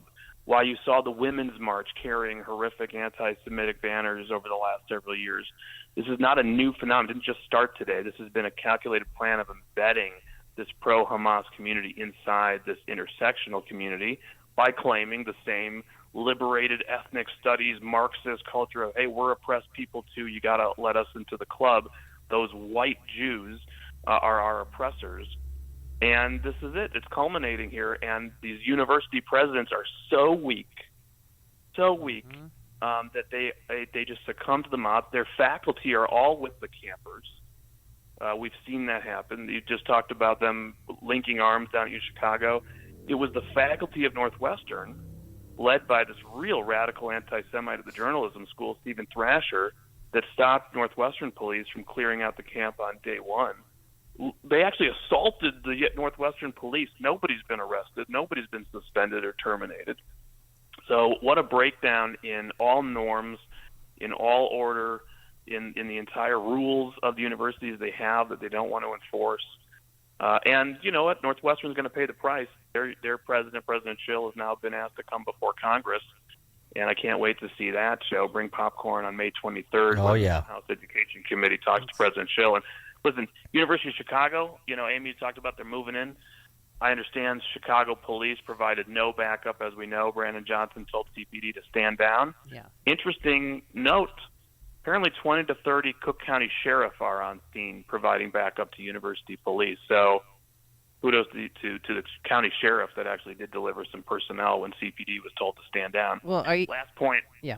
Dan, if you're thinking about the DNC, by the way, this summer, and what that's going to look like, and Mayor Johnson won't even lend support to bring order to a college campus, good luck to the city of Chicago when the DNC rolls around. Are you surprised by University of Chicago, their demands? They want Gaza scholarships for at-risk initiatives, so they want to bring 8 at-risk Palestinian scholars to work and study at University of Chicago. They said it's meaningful because it will remove 8 Palestinians from conditions of genocide. So what I found amazing about this is it was modeled on the concessions that Northwestern gave. So Northwestern, backed down day one, pulled back. Northwestern police, let's negotiate. This camp grew and grew and grew. Outsiders kept flooding into camp. I went down there to Evanston. I watched it. Random people from Chicago just coming into the camp, bringing boxes, supplies, setting up camp. No check of student IDs. The security threat was ridiculous.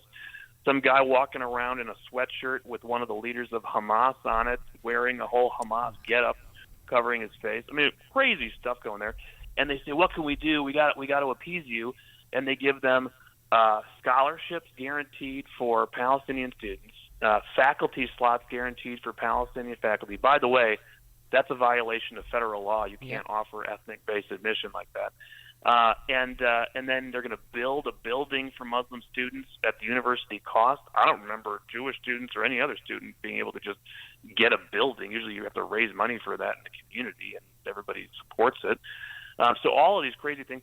So that's where University of Chicago got this idea to say, okay, we want this stuff too in our demands. The crazy thing about University of Chicago was they didn't even get anything for giving the scholarships to the kids. That was to entitle them to continue negotiating. They had to give a concession up front. The camp didn't even have to come down. It's like John Kerry negotiating with the Iranians at these universities. I mean, it's just so mind-boggling. If I was a Booth graduate, my MBA, I probably took a class in negotiations. I am so embarrassed of my diploma at this point. The university can't even negotiate with a bunch of hoodlums. Yeah, well, I mean, as you say, basically, it's like the public sector unions negotiating with government. They're on both sides of the deal. That's the problem. Rich, unfortunately, we're up against it. We got to let you go, but always appreciate it. Rich Goldberg, former National Security Council official and U.S. Senate aide, currently senior advisor at the Foundation for Defense of Democracies. Thanks, Rich. You bet. And he joined us on our turnkey.pro answer line.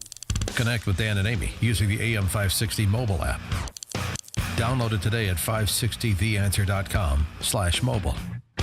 The IRS is the most powerful collection agency on earth, and if you owe back taxes, the news isn't good. The IRS is raising the interest rate it charges on unpaid taxes, and further rate hikes are expected. Most people don't know it, but the IRS adds interest charges to your tax debts daily. So if you owe the IRS today, you'll owe even more tomorrow. And it doesn't stop until you get right with the IRS. The good news is getting right can start with one phone call to Optima Tax Relief, America's #1 tax relief firm. Optima's tax professionals specialize in the Fresh Start Initiative, a powerful IRS program that can save you thousands if you qualify. In fact, the experts at Optima have resolved over $1 billion in tax debt for their clients. Call now for a free consultation. Call 800-965-1433. 800-965-1433. 800-965-1433.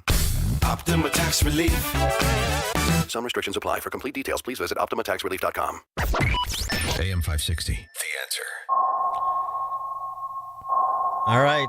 It means it's time for In-Depth History with Frank, the history teacher from Arlington Heights, because there's nothing new in this world. It's just the history we don't know. Frank, take it away. Good morning. My great-uncle died when I was 6, but from what I learned about him, he was a tough and hard man. Without a father present, he grew up as a teen during the Depression and then fought at Guadalcanal in World War II. In 1943, he was then rotated out of the front lines and given leave and arrived in L.A. At the same time, my newly married grandfather was going for bombardier training and arrived in the same rail station. They should have missed each other, but my grandfather saw in the crowd of troops the back of a head that looked eerily familiar. He shouted out to him, and sure enough, in the middle of this grim war, brothers got a chance to visit. Was their meeting just serendipity? Or fraternal quantum entanglement? Or I prefer, angels in the whirlwind. The Atlantic had an interesting piece recently on microchimerism, which is the biological fact that we carry living cells of our mother, older siblings, and perhaps ancestors in our bodies our entire lives. Kind of like a biological totem pole. And our mothers carry our cells going forward too. These transfers occur during the gestation period, perhaps to protect the baby in the womb from rejection by the mother's body. This is why organ donation between a mother and a child is easiest, as the body is less likely to reject those cells since they are already present. Perhaps the mystic chords of memory that Lincoln referred to in his 1861 inaugural is merely referring to ancestral reverence, but maybe there's more to it.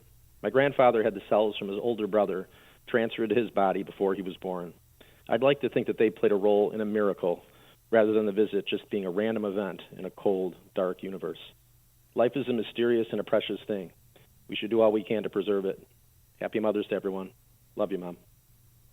Very good, Frank. Thank you for that. That's beautiful. Thank you so much. Thunderstorms are coming. It is now 7 a.m. WIND Chicago. Israel takes over a border crossing in Gaza. I'm Dave Anthony, Fox News. It's in Rafah, where Israeli tanks rolled in. They killed 20 Hamas militants, uncovered 3 tunnels. Israel's warned Palestinian civilians to leave Rafah as Hamas says it's now ready for a ceasefire. The statement took everyone by surprise, and many remain confused. Hamas declaring it would accept a truce drawn up by Egyptian and Qatari negotiators. When the news broke, scenes of joy and relief in Gaza. Israel, though, says the offer far from meets its demands. One Israeli official telling Reuters it all looks like a ruse to make Israel seem like the side refusing a deal. Fox's Jonathan Savage. In New York City, free Palestine! About 24 protesters arrested, blocked by police as they tried to disrupt a Met Gala. At nearby Central Park, demonstrators burned an American flag in front of a memorial honoring World War I soldiers. They also vandalized the statue itself, plastering it with pro-Palestinian stickers and spray painting the word Gaza onto its base. And later at night, they took to another Central Park monument, this time of a Civil War general. The protesters spray painted that with red letters onto the bronze statue and draped the Palestinian flag over it. Fox's Brooke Singman. Later this morning, President Biden may talk about the protests at the Holocaust Memorial Museum Days of Remembrance ceremony. White House Press Secretary Karine Jean-Pierre says President Biden will pay tribute and mourn the 6 million Jews murdered during the Holocaust, and also discuss a moral duty to combat the rising scourge of anti-Semitism and make real the promise of never again. Fox's Jared Halpern. More tornado devastation in Oklahoma. There is a building flat out here. There is the backside missing off the back of this house. Barnsdall, one of the towns hit hard north of Tulsa. At least one person killed. Boeing says it may try again Friday night to launch its first manned mission of the new Starliner space capsule. The issue last night in the scrubbed launch, a faulty valve. America's listening to Fox News. 59 degrees and cloudy skies at 7:02 on AM 560. The Answer. Good morning. I'm Mike Scott. Police have begun working to remove a pro-Palestinian and pro-Hamas encampment at the University of Chicago in Hyde Park early this morning. Police safely entered the encampment and began tearing down tents and signs. Meantime, yesterday, a small group of University of Chicago faculty members are lending support to pro-Palestinian student protesters on campus. According to Amnesty International, the university's investment portfolio scores a 0 in responsible investment. The University of Chicago Faculty for Justice in Palestine calling on the school's administration to try and resume negotiations with encampment organizers. Google's redevelopment of the Thompson Center in Chicago is underway. The entire building and its iconic architecture could be preserved, but we needed to strip the building down to its steel frame, put a new curtain wall on, all new mechanical systems and the like. It's basically going to be rebuilt and will be a new building. The site is expected to be operational for Google in 2026 and house about 2,000 local employees. Fatal crash involving a Metro train Monday caused some major backups on the UP Northwest line. According to Metro, inbound and outbound trains were halted in Des Plaines after a train number 666 struck a pedestrian, a 56-year-old male from Des Plaines.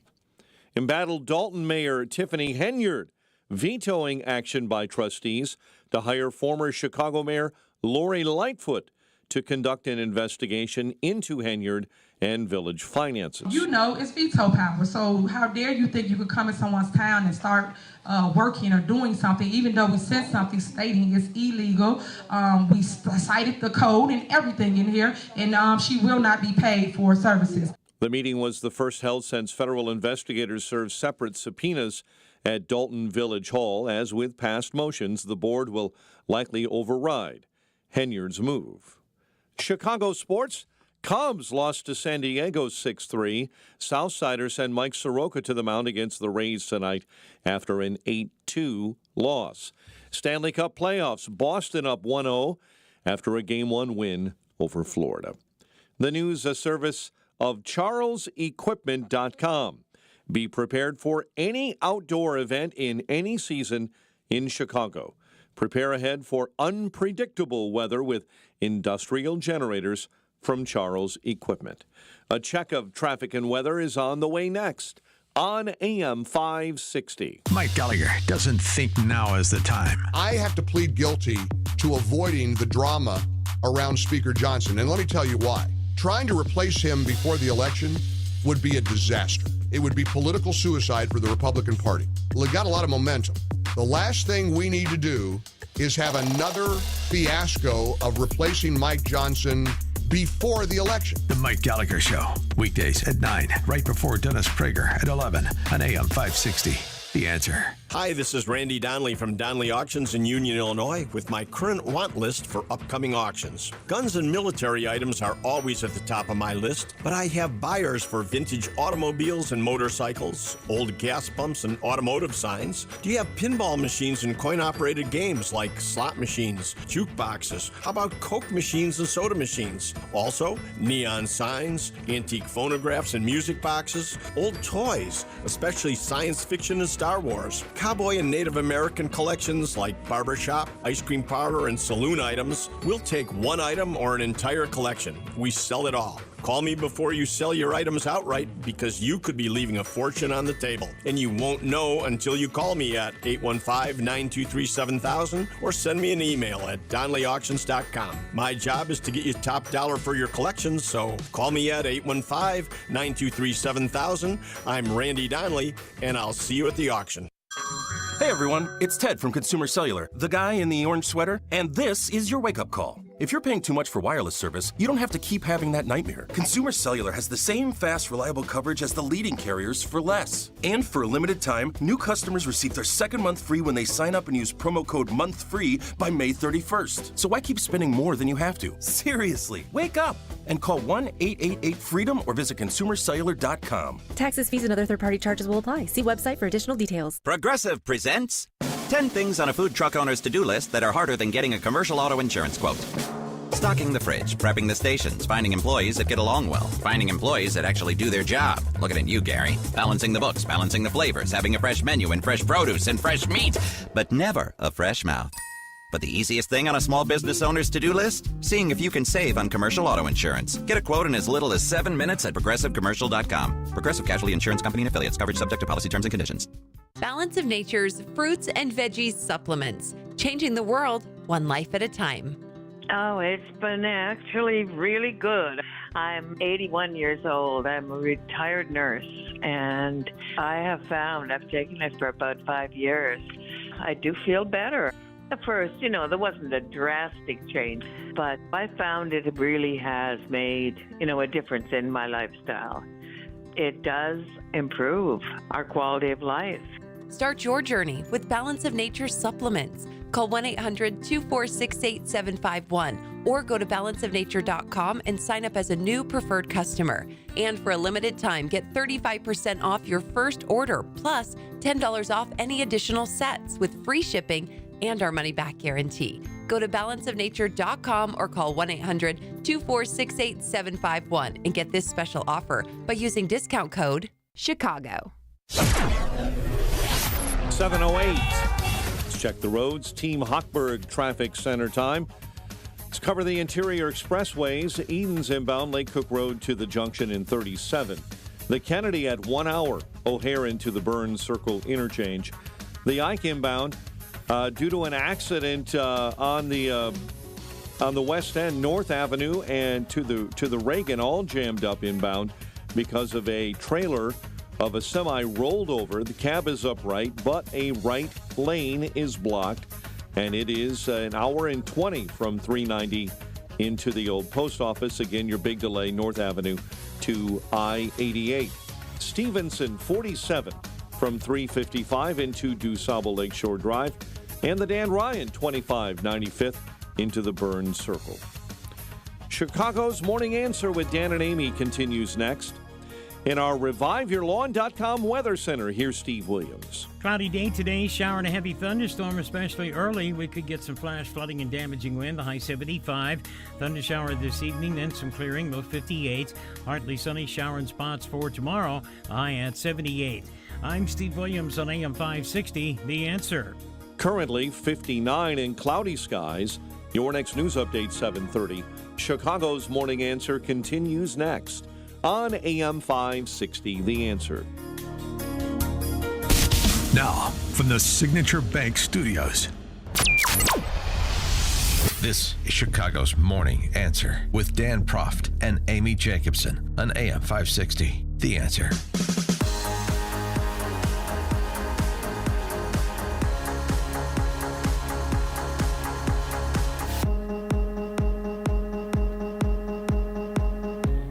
Top of the morning, Dan and Amy. Before we get to our next guest, I did want to share some reactions. That Frank from Arlington Heights, Frank's History Minute, in-depth history with Frank from Arlington Heights on Mother's Day.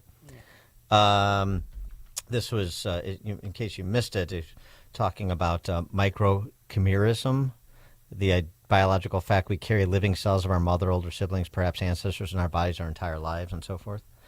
And he talked about the meeting of his grandfather and his great uncle after the war. That would be WW2. Angels in the Whirlwind, which interestingly was the name of my high school band. We were a cover for who? We were a tribute band for They Might Be Giants. We used to kill with Birdhouse in Your Soul. The reactions, outstanding piece from Frank from Arlington Heights from 847-630. Good Frank segment. My ears picked up whenever I hear Guadalcanal because my dad was deployed there with the Navy, for example. So anyway, yeah, always enjoy well-crafted, thoughtful commentary from our friend Frank, the history teacher in Arlington Heights, and so do our listeners, and we appreciate the feedback. All right. Now we turn to less lofty notions. I mean, unless preserving the Republic isn't something important to you. Of course, we're talking about ballot integrity when it comes to the upcoming election. What are the two concerns that I always voice? One is the reaction from the electorate in particular states to a potential Trump conviction in Manhattan, and how some minority segment, but potentially important segment of the electorate will react to the idea that the president would be a convicted felon, and then you have the Biden Inc. operation spending $500 million to say we can't have a convicted felon in the White House, and how much that moves the electorate. And that's, I think, still a bit of an imponderable right now. That's one. And two is, of course, the 7 to 10 million people who've entered this country illegally at the request of Joe Biden over the last 3+ years.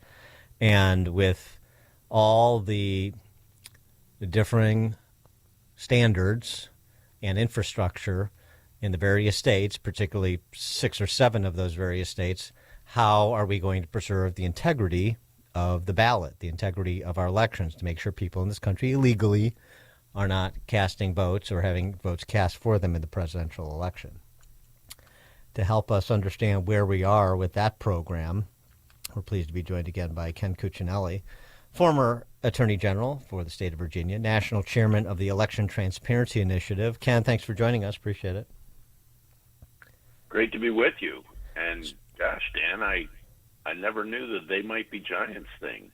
Yeah, I know. There's so many layers to me, Ken. Istanbul or Constantinople? Oh, very good. A fellow fan. Triangle, man. Yeah, very nice. Boy, I didn't think a button-down attorney general would be down for such alternative music. That's impressive.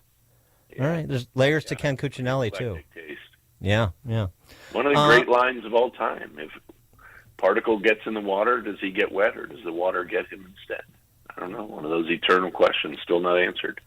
It's true. Scholars have debated that since at least the early 90s. Since at least the early 90s. All right, Ken, on to other areas of expertise for you, in addition to the oeuvre of They Might Be Giants.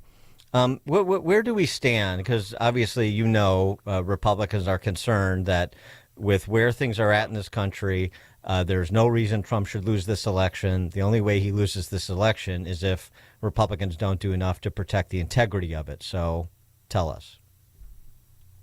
Yeah, so bottom line up front, we're much better off than we were 4 years ago. In part, it's important to realize the left has been engaged in trying to dominate the election process for 20 years. And we have only been fighting back in this space since the 2020 election. And we've done a good job of it all across the country. You guys sit in an area where it can be tough to see that in Illinois. They keep making it worse. Michigan has gotten worse. Nevada's gotten worse. But most other states have gotten better, including virtually all of the swing states. Zuckerbucks has been banned in most, if not all, of the swing states. This is the money spent by Mark Zuckerberg through nonprofits to turn out Democrat voters in places like Philadelphia and Detroit and so forth. And he's already said he's not doing that anymore. He didn't like the scrutiny.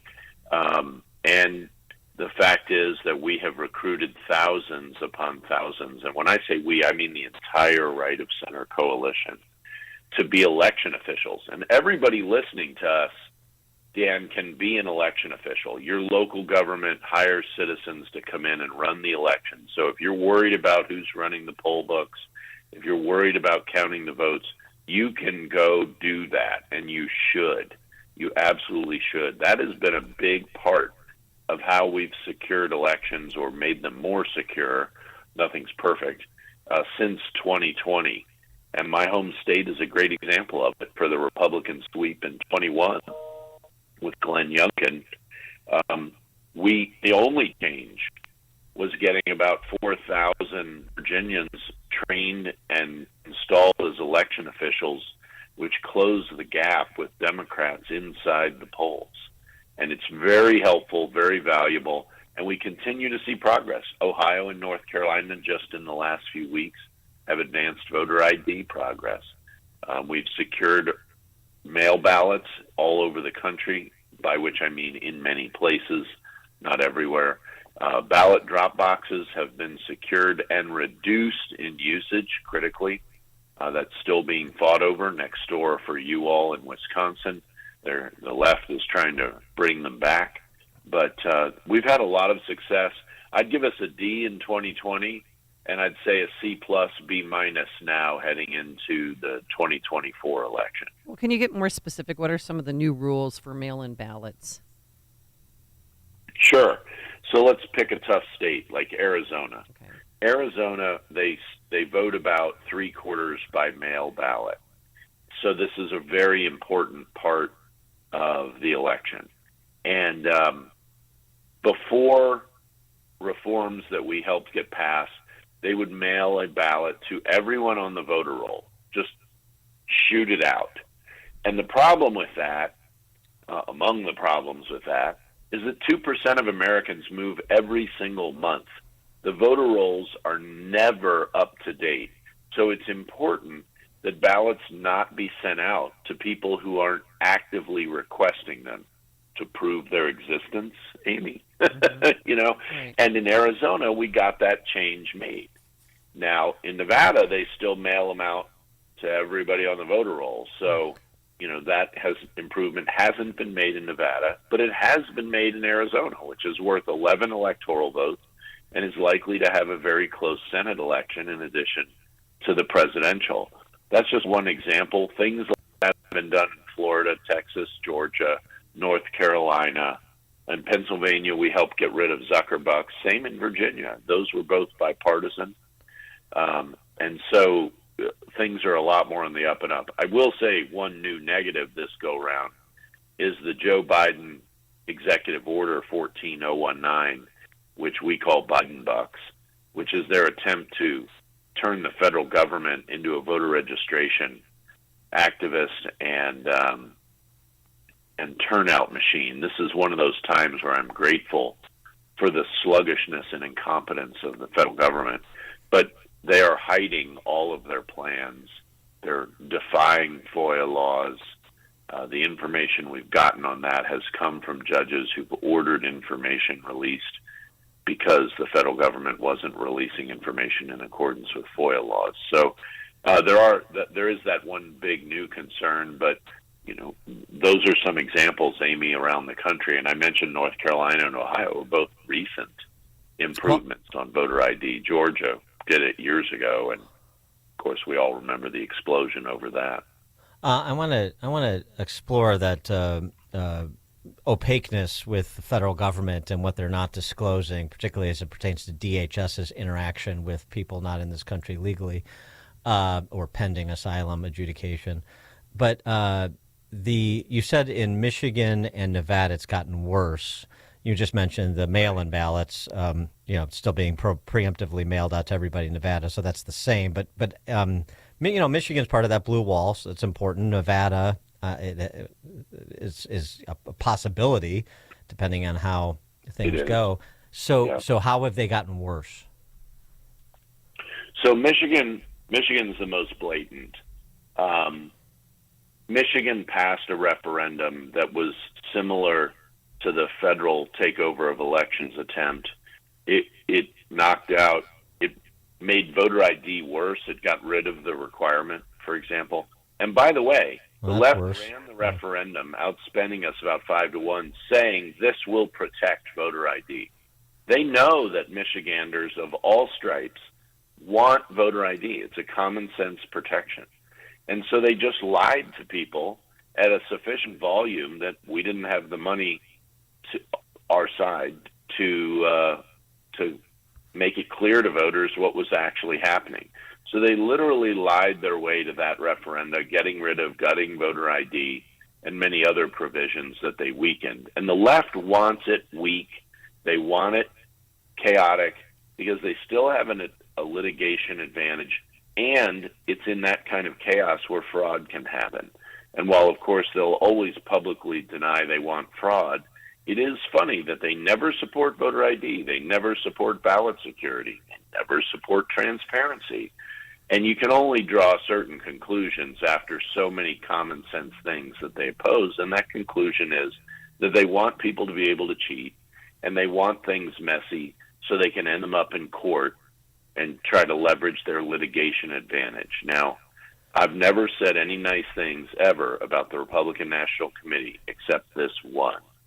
Since 2020, they have substantially beefed up their aggressiveness in getting in election lawsuits and fighting ahead of time, not after the fact, not after the ballots go in the ballot box, to make sure that these laws are cleaned up, voter rolls are cleaned up. And so Laura Trump dominated this kind of litigation. Laura Trump is talking about that this week, the suit in Nevada, right? Yes, that's right. And they recently got in a suit in Michigan as well. They have, since 2020, the RNC has gotten in over 80 lawsuits.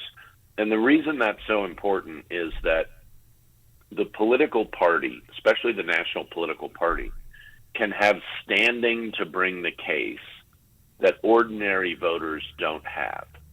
Because the case is about elections, that's what they exist to do, and they are injured in a way that you and I can't specify a unique injury to us as individual voters. So it's very important that they are getting in so many of these cases.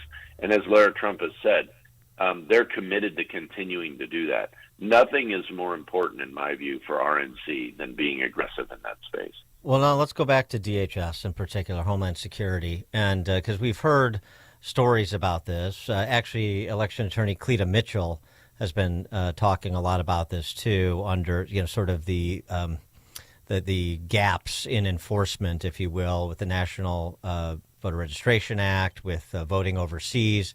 It doesn't seem, and I don't know if this is where you're going, it doesn't seem like we're getting a full look at what DHS's interaction is with all these people coming across the border illegally, including registering them to vote under the guise of, of course they can't vote in federal elections, but in some jurisdictions they can vote in state and local, and we just want to avail them of all their blah, blah, blah. So what is the status with that? What do we know and what don't we know that we need to know? much more of what we don't know that we need to know. They are hiding the ball here.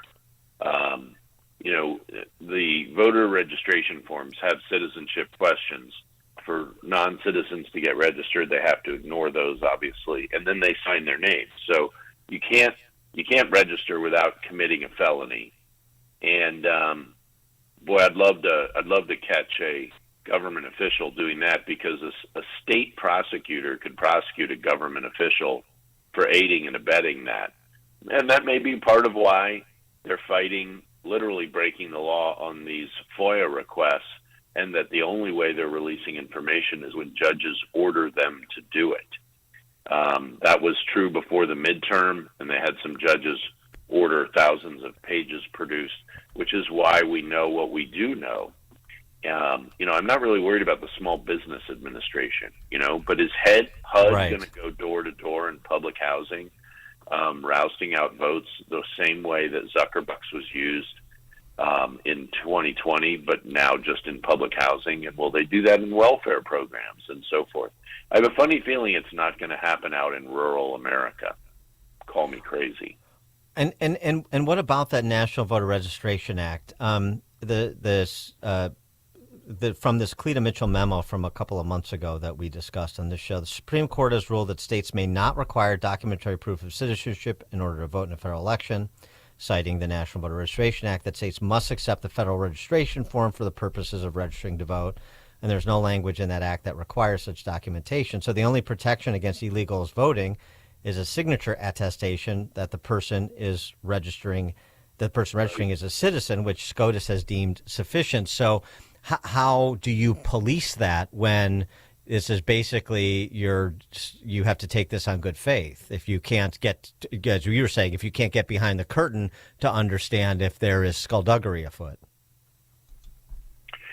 Right, and the answer is it's very difficult, and that the illegals know, especially by the continual discussion of the subject, that they have a lot at risk. They can be deported just for this. Not that this administration will do that; they'll reward them in some way.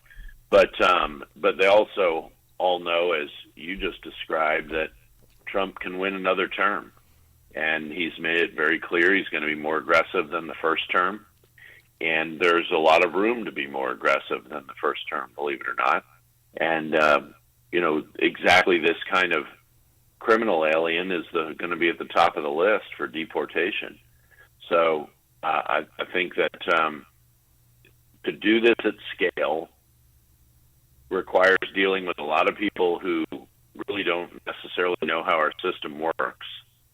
And it would be hard to keep quiet at scale. I'm worried about it in locations where it can make a difference in local numbers. Of course, you all are broadcasting from Chicago, which rather famously has made a difference by cheating in some elections that I've heard about. No. Well, right, but I mean, arguably, what happened in 2020 in urban centers in swing states, the Milwaukees and the Atlantas of the world, or at least the questions surrounding what happened. Detroit. Yeah, so it is, can this happen again? And maybe it'll be a different form, but the same fashion of manipulation to swing those states through those cities, and where you're not paying attention, and particular majority minority, or you don't have infrastructure, majority minority neighborhoods in Milwaukee or Atlanta, and one wonders if they can run a similar game again.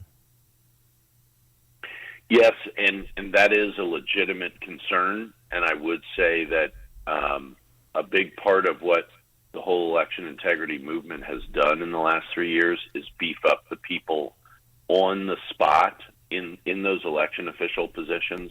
That's why that's so important.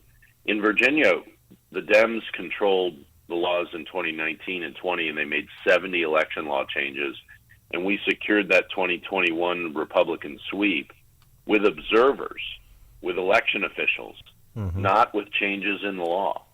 And so it's having more people with more eyes on what's going on.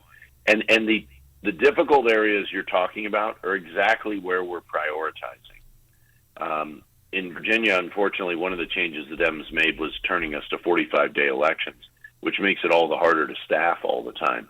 But in that 21 election, we covered over 90% of our areas of concern all over the state for every election shift, if you will. And that's what we're trying to do in Detroit, in Milwaukee, in Lexington, Kentucky, in all of these areas where you'd be most concerned to see cheating. Those are the areas we're targeting to recruit and train and bring inside election officials. And it's very difficult for the other side to stop that. It's not impossible, but it's very difficult for them because most states have these parity laws that require them to allow Republican-designated election officials to participate. So we're taking full advantage of that. By the way, that's among the lawsuits the RNC has brought. Arizona comes to mind, where the local officials aren't honoring that requirement. And RNC has recognized how important that is, how important it is to have your own people inside helping run the entire system, including there at the desk where you take people in, where you can also challenge voters. Absolutely. And that's going to be absolutely critical for a much improved 2024 election over 2020. Ken Cuccinelli, National Chairman of the Election Transparency Initiative, former Virginia Attorney General. Ken, thank you as always. Appreciate it. Great to be with you both. See you, Dan and Amy. Thank you. And he joined us on our Turnkey.pro answer line. Coming up on Chicago's Morning Answer. I'll talk to our friend Ted Dabrowski about all things Illinois policy related, starting with what new and exciting tax increases may be in the offing. 7:37. But now let's head into the newsroom. Here's Mike Scott. 7:31 on AM 560. The Answer. Israel has taken control of the Palestinian side of a key Rafah crossing into Gaza. This may not be the full-scale ground offensive world leaders had been warning against, but with flares lighting up the sky over southern Gaza and locals reporting constant Israeli bombardment, this is a key moment in the war. The Israeli military says it killed 20 of what it calls Hamas terrorists and uncovered 3 tunnel shafts around the Rafah crossing. Tanks bearing Israeli flags now patrol the checkpoint. It means Israel now controls the southern route into Gaza, an entry point for much-needed humanitarian aid. Aid agencies fear it could affect their work. Jonathan Savage, Fox News. Shame on you! Shame on you! The NYPD moved in last night to arrest pro-Palestinian protesters as that group marched through Manhattan, making their way to the Metropolitan Museum of Art Monday as celebrities were heading to the annual Met Gala. At least one person is dead after tornadoes tore across Oklahoma overnight. We saw some wrecked cars and then saw this house completely off of its foundation, just obliterated over here. So we thought we would stop and see if anybody was here or needed help. That driver was going through the small town of Barnsdall, about 40 miles north of Tulsa. The launch of Boeing's first ever crewed Starliner mission for NASA has been scrubbed. The next launch attempt won't happen until Friday at the earliest. A 64-year-old man was killed in a shooting in the Calumet Heights neighborhood of Chicago. CPD saying the shooting took place in the 9100 block of South Stony Island Avenue around 9 p.m. Police have begun working to remove a pro-Palestinian encampment from the University of Chicago's main quad in Hyde Park early this morning. Police safely entered the encampment and began removing tents and signs. Attorneys for the city of Chicago have agreed to a tentative $5.8 million settlement in a lawsuit filed by 12 black employees of the Department of Water Management, who claim they were subjected to a culture of racist discrimination and harassment. The settlement was reached less than a month before that case was set to go to trial in federal court. Chicago sports. Cubs lost to the Padres 6-3 at Wrigley.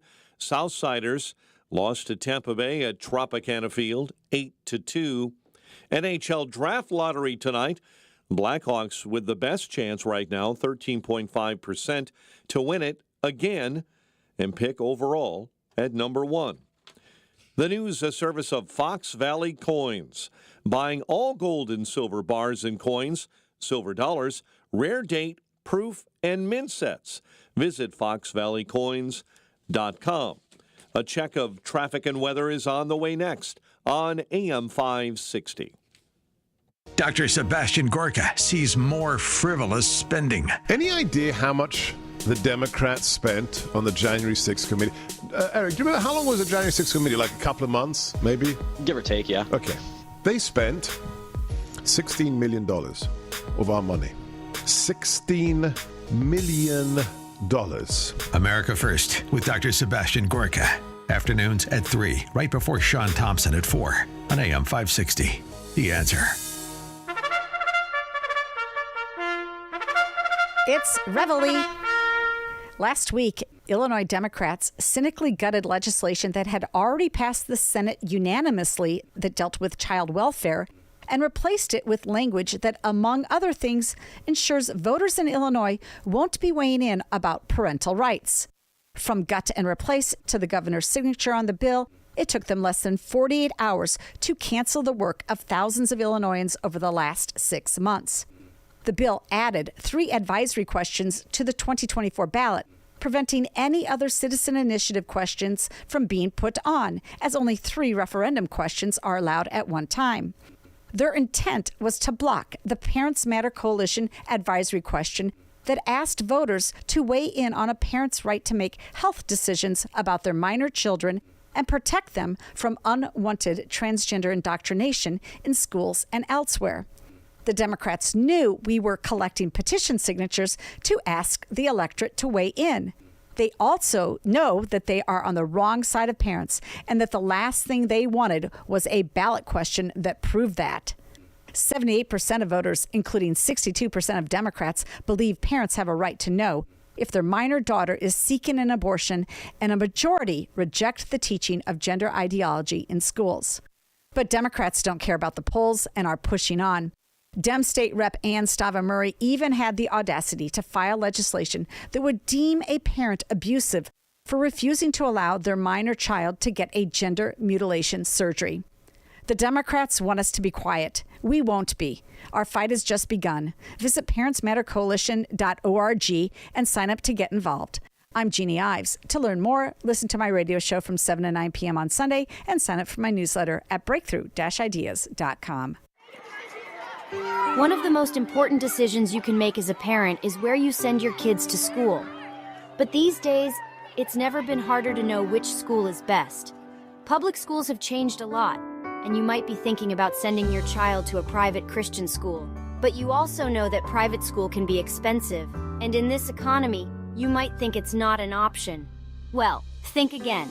With halfpriceschools.com, you can purchase tuition vouchers for half the price of normal tuition for private schools. For nearly 10 years, halfpriceschools.com has helped families from all over Chicagoland make the dream of private school a reality. And that can be the reality for you and your child, too. Just go to halfpriceschools.com, search for a private Christian school near you, and purchase a voucher. It's that easy. Visit halfpriceschools.com. That's halfpriceschools.com. Download the free Upside app to earn real cash back every time you buy gas. Use promo code EARN for an extra 25 cents per gallon on your first fill-up. That's promo code EARN. 7:38. Let's get an update on the roads. Team Hochberg Traffic Center time is a service of Valdecas Windows. For the discerning homeowner looking for high-quality and professional-level window replacement, contact Valdecas Windows, your award-winning Platinum Elite Pella certified contractor. Visit valdecas.com. Ike inbound right now, the worst of all the interior expressways. It's jam solid between York Road and Elmhurst, all the way to the Reagan Toll, I-88. It's all due to an accident. Right lane block. The trailer of a semi is rolled over. Tow trucks are on the scene trying to get it righted. Inbound, by the way, from Manheim to the old post office on the inbound Ike. Not too bad. 43 minutes on in from there. Traveling on the Stevenson, it's an hour and 10 from 355 into DuSable Lakeshore Drive. stacking up on the Dan Ryan in 35, 95th into the Burns Circle interchange. DuSable Lakeshore Drive in the roadwork zone. Jam solid northbound between Oakwood and Monroe. Chicago's Morning Answer with Dan and Amy continues next. AM 560 Weather Center forecast in our ReviveYourLawn.com Weather Center. Thunderstorms on the way, and some of those could have damaging winds. High 75. Storms move out of the area early this evening. We'll have clearing skies then and a low of 58. Cloudy and 60 right now. Next news at 8. Chicago's Morning Answer continues next on AM 560. The Answer.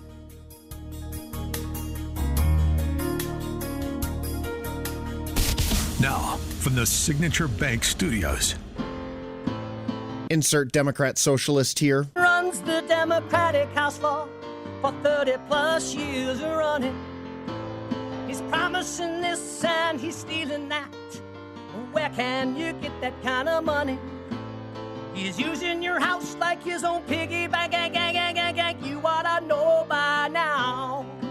You can pay off your house here in Illinois, but you can never keep up with the taxes. Oh, it's always been the plan to have a taxpayer pay, no doubt. Not a matter of if anymore, but when. You're moving out. I said, when you're moving out. Top of the morning, Dan and Amy. That song means it's time for our weekly confab with Ted Dabrowski, president of WirePoints, wirepoints.org, all things Illinois policy related. This latest ethics reform legislation that Governor Pritzker signed, ethics reform. You know, when Springfield is pushing ethics reform, that it's going to be good. Yeah, right. That we're going to see some more banana republic business afoot in Illinois. And this one eliminates the slating of, we've talked about this earlier in the week, but or actually Friday, I think. But anyway, this one eliminates slating candidates after the primary, which parties have historically done.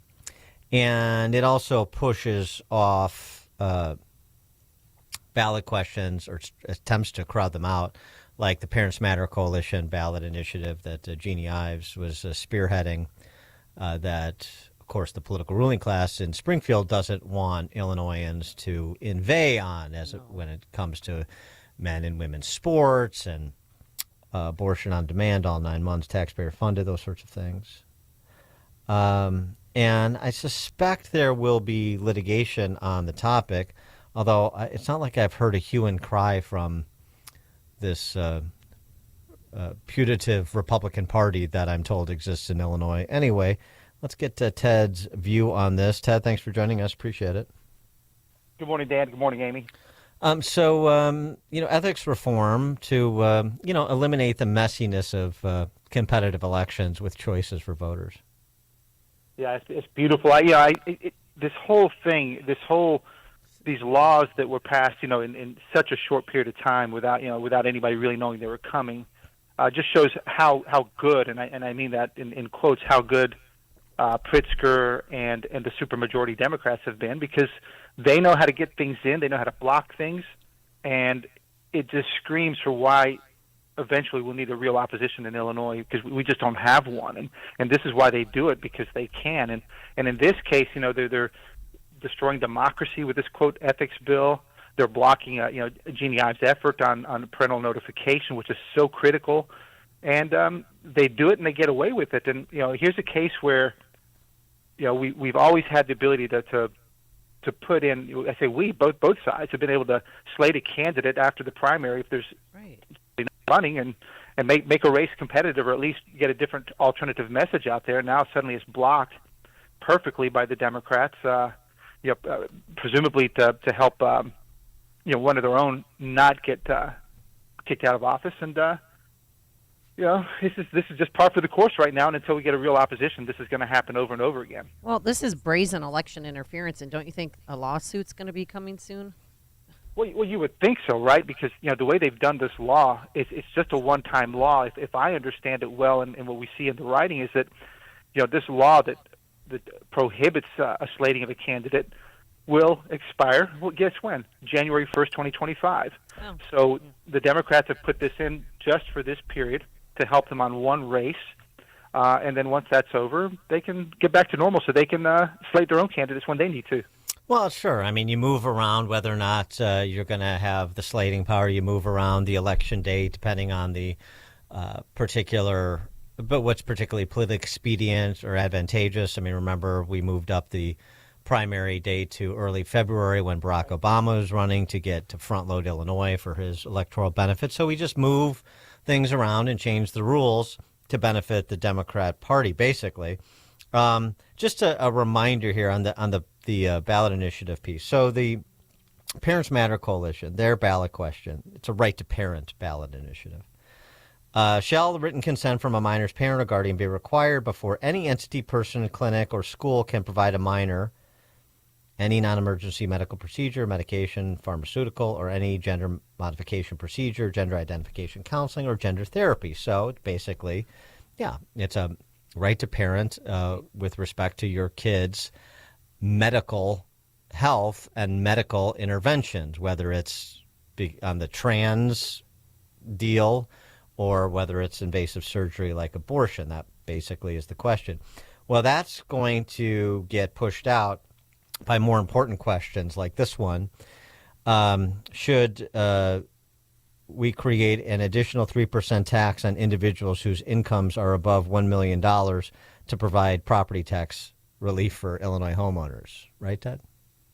Yeah, so that's within this package, and it's important to understand that there's a limit of 3 questions that can be added to the ballot, and this is why they added other questions to kick out the parent notification one. And one of those is, hey, let's bring the progressive tax back.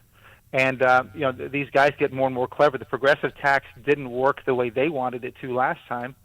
So this time they'd say, hey, let's just hit millionaires, those making over $1 million, and we'll tax them with an extra 3% tax. And in exchange, we'll give you property tax cuts. So this is the way of, again, bribing the voters and trying to create a bit of class warfare. Of course. And by the way, the property tax relief is a joke. It's always a joke because they don't do anything structural to the property tax system, and there's no way to outrun the structural liquidation of your property under the state's current property tax system, even if you get some temporary relief. It is just another 3-card Monte game.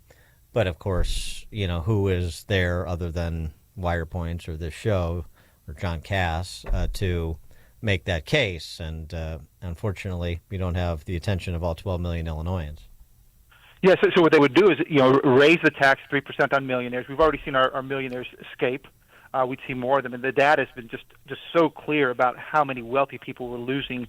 We're attracting poor people and losing wealthy people, and losing poor people as well. But net we're just losing people. So our tax base is shrinking. But your point is right. Is what they would do is they take the grab, take the new tax, promise property tax relief. But what we've seen is that they're never going to take on the unions to cut their powers, to cut their salaries, to cut their pensions, to cut what's necessary to ever bring real property tax relief. So they'll just get the money from the higher income taxes and then keep coming after us on property taxes. So there's no clear. It's fake. It's bad. It's everybody should know it. And hopefully this referendum gets knocked down like the Bring Chicago Home did. Now, Jelly Belly may be a bit lightheaded from that Ozempic drip he's on now that it's covered by state health insurance. But I'm unclear. He opened the door to applying the sales tax to services in Illinois. Then he seemed to say, no, it's not such a good idea. But but he's got a problem because, of course, the transit agencies in Chicago, lacking ridership, are heading towards, here we go again, the latest fiscal cliff that the CTO is always dangling from, for example. And despite all the COVID money that was drop shipped and all that stuff, we're right back with schools are underfunded and the transit is underfunded and so forth. So we need to come up with exciting new taxes. So what's your opinion on where he actually is, where the General Assembly is, what might happen on that front? Well, I think there's going to be a big play, and this started about a year ago, where the word fiscal cliff started showing up not just in Illinois regarding transit, but it was also in New York, also in Boston. So, and I think one other, the 3 or 4 biggest transit agencies, they all started using the word fiscal cliff, and the reason why is, of course, they'd love to see a federal bailout of that. Absent that, then Illinois' got to start figuring out. Given that all the COVID money is running out, there was massive amounts of COVID money supporting these transit authorities. Yeah. I mean, massive. Nobody was even on them. Amazing. Well, it was amazing, right? So the trains were running empty because they had the money. So, so now that that's running out, I wouldn't be surprised that sales tax on services, is always a huge opening in Illinois because we don't tax services, so they're going to want it. It's a hard nut to crack since we haven't taxed services. But I wouldn't be surprised if they start to look at that and trying to figure their way out, because they'll want more money. There's no doubt about it. They're going to need more money to keep doing what they're doing. So watch out.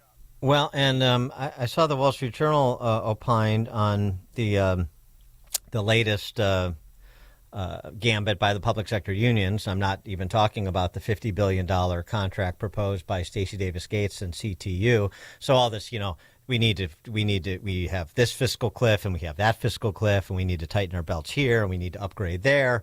But we want $50 billion over here to go from average salaries of 93 to 144 grand over 4 years for CTU, which is who lords over a school district that is hemorrhaging students in the same way the state is hemorrhaging people.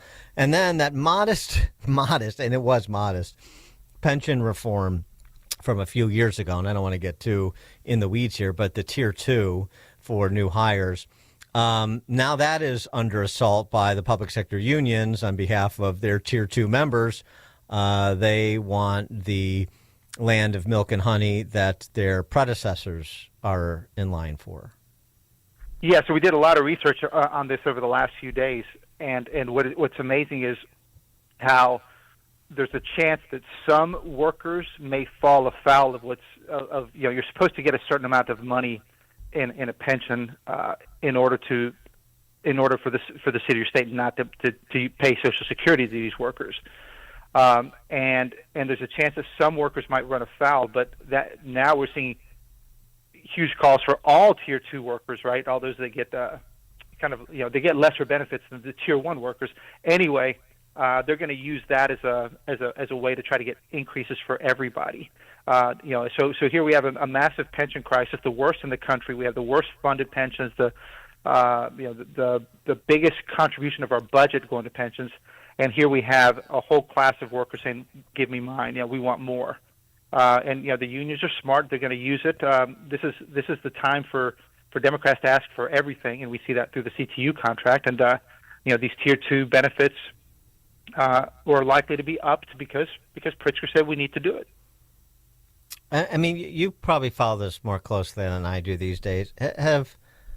Are there any Republican legislators or Republican Party leaders that I just want to know, because I make these statements and I want, if I'm off base, then please do somebody correct me, who have weighed in on the public debate going on about taxing services, on the Bears and Sox white taxpayer gambit, on this matter of trying to kill the Tier 2 reform, on the $50 billion CTU proposal, on the crowding out of ballot initiatives like the Parents Matter Coalition ballot initiative by more tax increase initiatives and gaming the system that way, even on the elimination of slating candidates after the primary.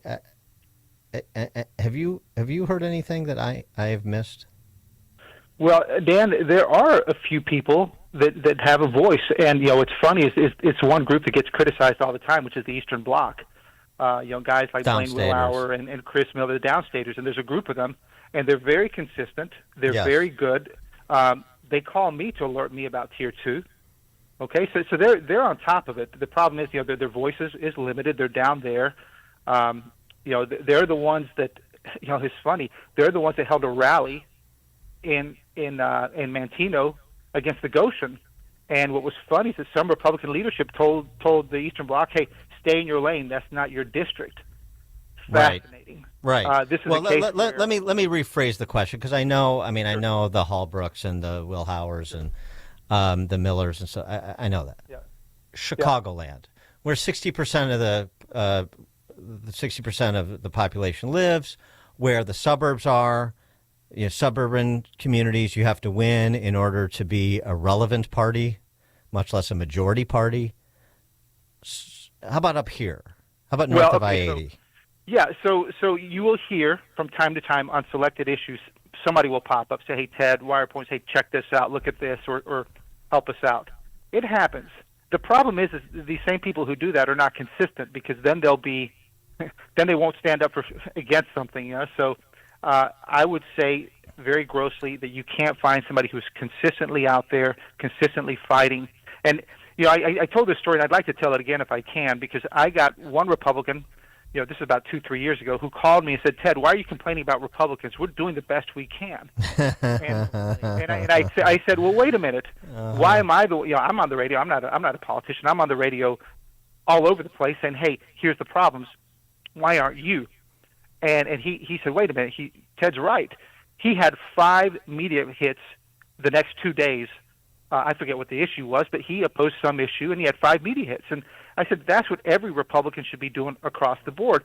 Go to the media, go to your town halls, do that, and fight back. But they don't. And this is why you're asking that question, because you can't see these guys because they're not active. They're passive, and they're they got their, I don't know, I hate to say it, tail between their legs. Right. one-offs does not impress me. I know it doesn't impress you either. Not just the individual legislator or elected official being consistent, but then the large, but also demanding. How about some demands on the organization to which you affiliate to have a organizational ethos and strategy and pursue implementation of said strategy?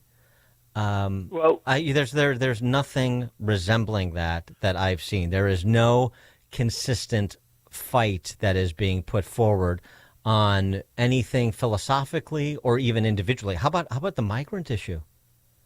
Yeah, no. I mean, nothing up here. But Dan, let me say this, and this always comes back to leadership, right? Because you have to have some leadership. Without it, it just doesn't happen. And 2, nobody's documented the principles under which they want to operate, and so they're ad hoc. The Republicans are just as ad hoc as can be, because they kind of look and see where their fights are. They sometimes they want a seat at the table to make a bad deal less bad kind of thing, and it's why there's no brand. So you kind of almost have to start over, and it's something we're looking at wire points and seeing how we engage there, because it's sorely needed. Ted Dabrowski, President of WirePoints, wirepoints.org, all things Illinois policy related. Thanks, Ted. Thank you, guys. Thank you, and he joined us on our turnkey .pro answer line. The more you listen, the more you'll know. This is Chicago's Morning Answer. Morning Answer on AM 560. The Answer.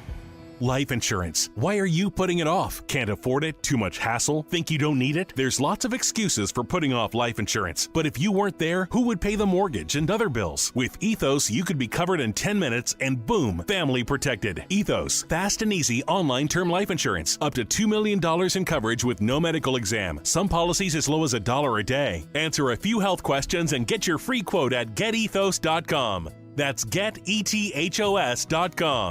A storm is on the horizon, and you need to keep the lights on no matter what. Your business relies on the power being on 24/7. It's the lifeblood of your data and computer systems. Weather-related outages from the power company are not acceptable. Your need for a source of power that's reliable 24/7, along with round-the-clock service that can dispatch technicians to your site immediately, is mission critical. Your business needs Charles Equipment Energy Systems on speed dial. These are the big boys, not residential or solar, but reliable industrial generators for emergency backup or events. When you need more than a 100-foot extension cord plugged into a small engine generator, generator, call Charles Equipment Energy Systems. They keep the lights on with rental generators for job sites or power outages. The storm season is here. Plan ahead. Call now to prepare generators for sudden damage and potential power outages. Call 630-834-6000. That's 630-834-6000 or charlesequipment.com. charlesequipment.com.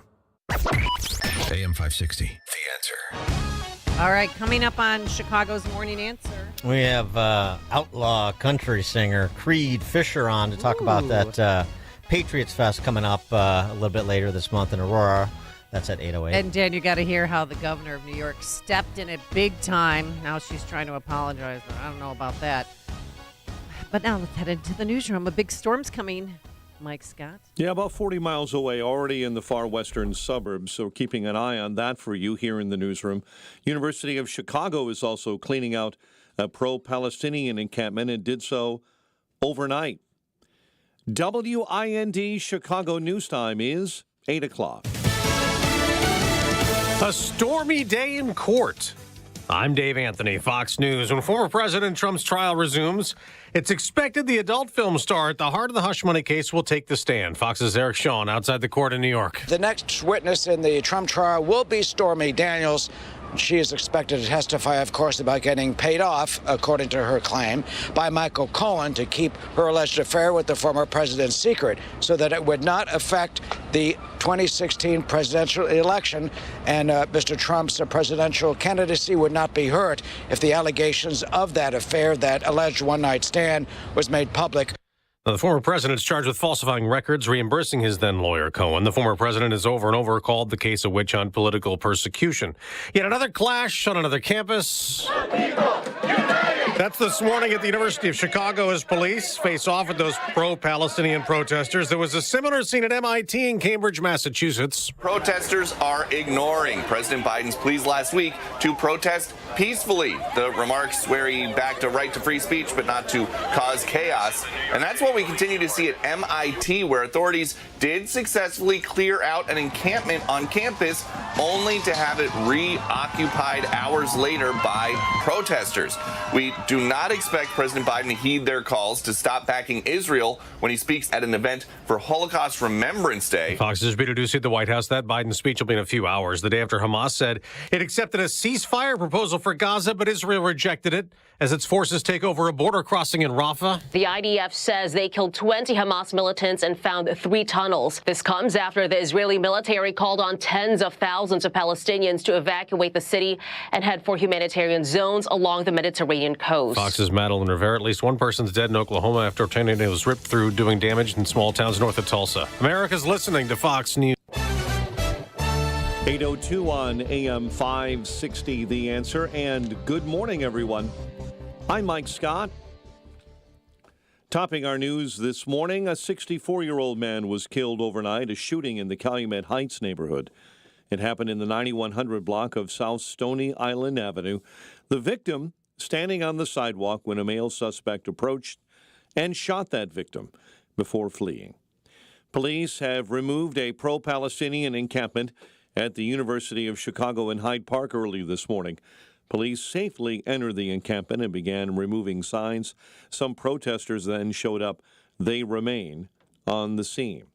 However, many students on campus at the University of Chicago say professional agitators are making places unsafe in Hyde Park. We do walk in their territory, they scour at us, they get in our faces. So these are people who are monopolizing the space. These are not pro-free speech people.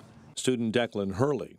Attorneys for the city of Chicago have agreed to a tentative $5.8 million settlement in a lawsuit filed by 12 black employees of the Department of Water Management who claim they were subjected to a culture of racist discrimination and harassment. The settlement reached less than a month before trial. Governor Pritzker and Mayor Brandon Johnson on hand for the Google groundbreaking ceremony at the Thompson Center yesterday, but politics almost sidelined that event. The mayor saying he's headed to Springfield this week to pitch state lawmakers on pet projects. It's been very clear that I've been pushing for that the families of Chicago are owed $1 billion from the state of Illinois in order to build a better, stronger, safer city, but particularly investing in our public school system. Johnson was trumped by the governor's announcement that he's backing legislation that apparently will keep Chicago charter and selective enrollment high schools in place until an elected school board is fully seated in 2027. And that goes against Johnson's wish to put a focus on so-called neighborhood schools. It seems to me that once there is a fully elected school board, that they ought to, dictate what the future of the selective enrollment schools are, and not before. Chicago sports: Cubs lost to the Padres 6-3, while the Southsiders lost to Tampa Bay in Florida 8-2. The news, a service of Woodland Windows and Doors in Roselle. Brighten your home this summer. Make the rooms in your house look bigger with fiberglass replacement windows by Infinity from Marvin. Schedule an appointment by June 30th for 10% off installation. Visit woodlandwindows.com today. 8:04, time for the AM 560 Business Beat, a service of Signature Bank. Visit signaturebank.bank for all your commercial banking needs. And now the latest from the Fox Business Network. I'm Susan Lee, and this is the Fox Business Report. Walt Disney shares are lower, even though its earnings top forecast. Its paid core subscribers to its Disney Plus streaming service came in better than predicted, and it raised expectations for the year. Its streaming unit lost $18 million in the quarter. That's an improvement from a $659 million loss a year ago. Disney says it's on track to make money from streaming in the quarter that ends in September. Crocs, the shoe company, reported an upbeat quarter. Palantir Technologies' earnings were better than forecast, though the stock's losing ground. Boeing shares also lower. The FAA is investigating whether its 787 Dreamliner jets were properly inspected. BP's earnings softened, reflecting lower oil and gas prices. That's your Fox Business Report. I'm Jenny Cosola. Invested in you. Charlie Kirk sees too much agreement in D.C. They might shout at each other over abortion. They might shout at each other over guns. But that's all theatrics. When it comes down to what really matters, protecting big corporations, keeping our borders wide open, and relentlessly invading foreign countries and funding wars that have nothing to do with us, D.C. finds harmony. The Charlie Kirk Show. Afternoons at 1, right before Sebastian Gorka at 3 on AM 560. The Answer. At Signature Bank, going the distance for business banking customers is what we do every day. We understand that business owners have a strategic mission, a drive to succeed, a plan for growth, and don't have time to wait for a bank to respond. With Signature Bank, you not only have a banking partner that has roots right here in Chicago, but our decisions are made locally too. Signature Bank knows that when you have a question or problem about your business, you want answers. You need someone who will pick up the phone or respond to your text. You need someone who is always there for you. That's Signature Bank. We are a team that wants to get to know you and your business. Want to be Signature Bank's next success story? Give us a call today at 773-467-5630 or visit us online at signaturebank.bank. Member FDIC, Equal Housing Lender. Balance of Nature supplements, changing the world one life at a time. The fiber and spice is a very effective product. There's no question. A product that is very reliable. It's a very good product. I swear by these. Probably the best products that I've ever used. I think they're just simply good for your body. When I used to work, I used to do my art over the weekend all the time.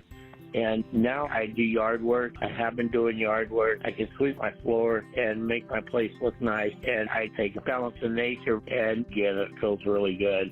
Call 1-800-246-8751 or go to balanceofnature.com and sign up as a new preferred customer. And for a limited time, get 35% off your first order, plus $10 off any additional sets. Go to balanceofnature.com or call 1-800-246-8751 and get this special offer by using discount code CHICAGO.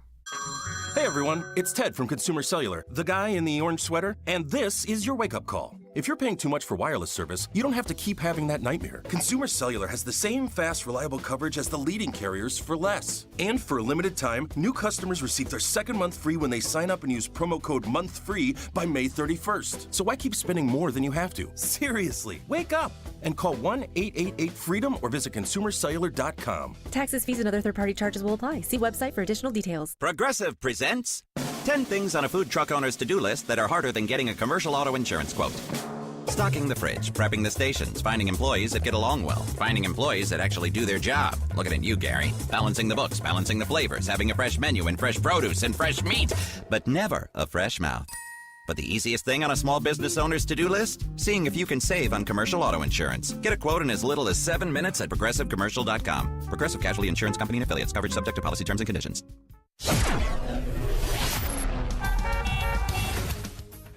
8:09, let's get an update on the roads. Team Hochberg Traffic Center time is a service of reviveyourlawn.com.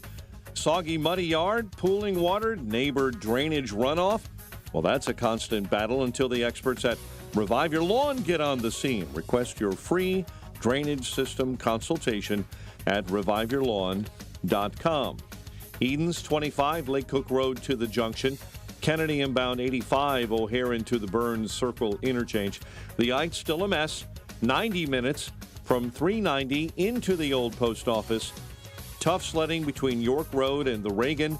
There remains of an accident continue to block a right lane, but according to wreckers on the scene, that should be cleared soon.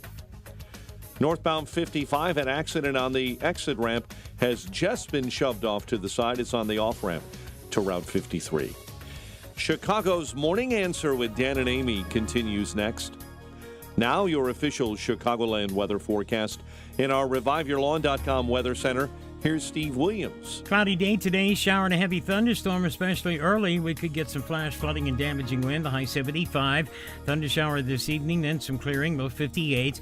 Partly sunny shower in spots for tomorrow, the high at 78. I'm Steve Williams on AM 560, The Answer. Orland Park, Bolingbrook, Downers Grove, Aurora. You've seen the leading edge of those storms this morning. 61 officially at O'Hare. Your next news update is at 8:30. Chicago's Morning Answer continues next on AM 560. The Answer. Now, from the Signature Bank Studios, this is Chicago's Morning Answer with Dan Proft and Amy Jacobson on AM 560. The Answer. Let me make it clear, you're gonna shut your mouth or say it to my face, or I'm gonna use your ass like a broom to sweep this place. Go on and call up your friends, you better bring a few, 'cause I come from a different time when the men were all old school. That is Creed Fisher. That's outlaw country, Amy. Yeah. That's right there. That's not messing around. By the way, Creed Fisher's first single, I already like this guy, and I've been listening to some of his music. His first single was I'll Keep Drinking. And that's your theme song. That is what I can drink to. Yes. So Creed Fisher is a part of this, it really is an eclectic lineup, the Patriots Fest, which kicks off May 18th in Aurora. We've talked to Matt Healy, Matt Oakley, and his father, Phil. Am I remembering that right? Phil Oakley? But it includes, so you go from outlaw country all the way across to Three Doors Down, to Big and Rich, to the Motor City Madman, Ted Nugent. It's pretty cool. Sounds like it's going to be pretty cool. Good mix of music, that's for sure. And it's all, remember, Patriots Fest, to raise money to support charities that support our military men and women, Special Ops Survivors, Task Force Dagger, America's Future.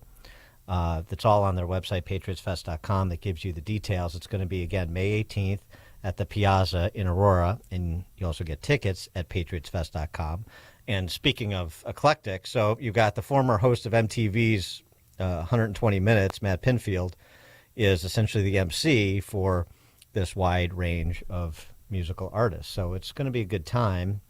Although I got to tell you, I was looking at Creed. And by the way, I mean, is there a better name for a outlaw country guy than Creed? Creed Fisher's website, his upcoming dates. If in addition to Aurora, he's going to be in Illinois a little bit later in the summer, June 21st, and he's going to be in Sheffield, Illinois. And I know Sheffield, small town. It's in Bureau County. The county seat is Princeton, northwest Illinois. Oh. You know, Bureau, Ogle, out that way. But he's going to perform on June 21st in Sheffield, Illinois, at the Psycho Silo Saloon, and that's a place I got to see. We got to get a T-shirt from there. I've been to Sheffield, but I have not been to the Psycho Silo Saloon, and I want to go. For more on the concert and his music, please be joined by Creed Fisher. Creed, thanks for joining us. Appreciate it. Thanks for having me, man. I appreciate it. And so, tell us about sort of your angle of interest in participating in this Patriots Fest. Why was this a festival that was important to you to make? Supporting our veterans is a huge part of my music. It has been since I first started. I'm big on supporting our veterans, our police officers. And so anytime I get a chance to help out in a cause like this, 100% of the proceeds are going to charities that support veterans. So I'm all about that stuff. And you call yourself, at least been reported that you're unapologetically a redneck American. What does that mean? It means I don't care what people think. I do and say what I want, with no regard of what anybody says about it or thinks about it. Yeah. And before you were a country star, weren't you a football player for a while? Professional football player? Yeah, I come from Odessa, Texas, Friday Night Lights. Yeah. Stuff out there, and I played football for 9 years, minor league football for 9 years before I got into music. What position were you? I played linebacker. Okay. What does minor league football in West Texas look like? Oh, minor league football, they got the new UFL. I'm excited about that. That's a pretty cool deal. But, it's just, back then it was a bunch of different leagues that just come together, and out in West Texas, we played teams from mostly like New Mexico, Louisiana, Oklahoma, surrounding states around us, but I had a lot of fun, man. Football was my passion for half of my adult life. So I also coached youth football for 6 years, too. Ah, that's cool. Nice. Then why the jump to country music? Like, how did that happen? I got a divorce when I was 33, and I'd been married for 12 years, had 3 kids, and it was just a life-changing experience. I'd always kind of wanted to do music, but it was just never a reality. I was raising kids, having to work, support my family, and when I got divorced, it just created this huge void in my life, and that's when I kind of used music as therapy at the time, writing songs and stuff, and that's kind of how it all started, and 12 years later, here we are. How is this? I mean, it sort of sounds like it just fits your sort of personality and your vibe, but I mean, the artists that you grew up on that influenced you in this sort of outlaw country direction, this sort of Waylon Jennings direction, if you will. Yeah, I mean, I got Waylon tattooed on my right hand and Hank tattooed on the left. So well, that explains it, doesn't it? They're always with you, and always will be. But you, you've released more than 11 albums independently, and that must have been an arduous task. I mean, it was a challenge at first. I kind of do everything backwards, to be honest with you. Well, you've had like 60 million views on YouTube, and you're widely known. Yeah, most people tour first and then put out albums as they go, but I just started putting out music. I had a whole bunch of music I'd written, and that's kind of where my passion in music is. I love going to the studio. It's like a kid on Christmas morning for me, but I just started putting out a bunch of music, songwriting's my main thing, and at a certain point, I was able to go get on the road, and when you tour, and you have to slow down a little bit because you don't have the time to put out 3 albums a year like I was doing before. Well, it's kind of funny that, I mean, that's sort of how Kid Rock got around, too. And this was back before, the internet days, and where you could pop on social media like you have, and then you build an audience that you could, build a fan base that can then tour and serve. He was just selling the tapes out of his trunk, doing local shows and stuff like that. So sort of maybe the digital age helps to provide a path to artists like you that are doing things on your own, and then you just you can build audience perhaps quicker based on the quality of your music online. That's how I built my fan base. I did it with social media, Facebook Live. I had a couple videos that went viral on Facebook. Had about 8 million views on one of them, and that's kind of how I got started, and I just started going live. We're talking like the 2016 time frame, and just one fan at a time, going on there twice a week, 3 times a week, and just hanging out with my fans. And social media has created a situation where guys like me can get their music out without any help from anybody else. Yeah. I know this Patriots Fest is not political, but you're out and you're playing music for your fans, and I'm sure you're interacting with them. And I just wonder, like, what's the perspective of a guy from West Texas and from your fan base on what's going on in this country right now? Man, I don't know. I try to stay out of politics. I let my music do the talking. I don't like what's going on in this country. I love our country, and it's obvious to me that one side doesn't. Mm-hmm. Yeah. But, I mean, I'm not a big fan of politicians regardless on either side. No, I can appreciate that. I think that's where a lot of people are, actually. And I'm sure you get that feedback from your fans, too, just in terms of, like you said, supporting people who protect and serve, whether in the armed services or locally in uniform, right? Yeah, I mean, we're not taking care of our veterans. We're taking care of people who aren't even from here first, before our own veterans that sacrificed and, served our country. So everything's upside down. None of it makes any sense. I'm a small government guy. I believe in, localized government and people doing, for themselves. And I'm just old-fashioned, old school. I like it. With this Patriots Fest coming up, I mentioned some of the artists, but there's many more. Is there anybody that you're in particular looking to hear that you really like that's, going to be on stage with you or, as part of the lineup? I'm looking forward to 3 Doors Down. That's one of them. I've never seen them before. Ted Nugent was my first concert at 5 years old, so that's going to be cool. Oh, my gosh. It's going to make him feel old. You can go bow hunting with him. Come full circle, yeah. That's great. 45 years ago. Now, you had mentioned that you have kids. Do your children, are they big fans of your musical career, and do they go with you to concerts? Yeah, my kids are great to me. They're all older. My youngest is 26, and my oldest is 32, and they have supported me for years. I got into music when they were all kind of older, but, yeah, they're big fans. They love supporting Dad, and they don't get to come out to shows all that often, but I just played a show here near my home, and I had my whole family there, so that was nice. I thought you were going to say now they sort of rebelled against the outlaw country and they all like yacht rock or something. No? Oh, hell no. I raised it better than that. Yacht rock? That's disgusting. All right.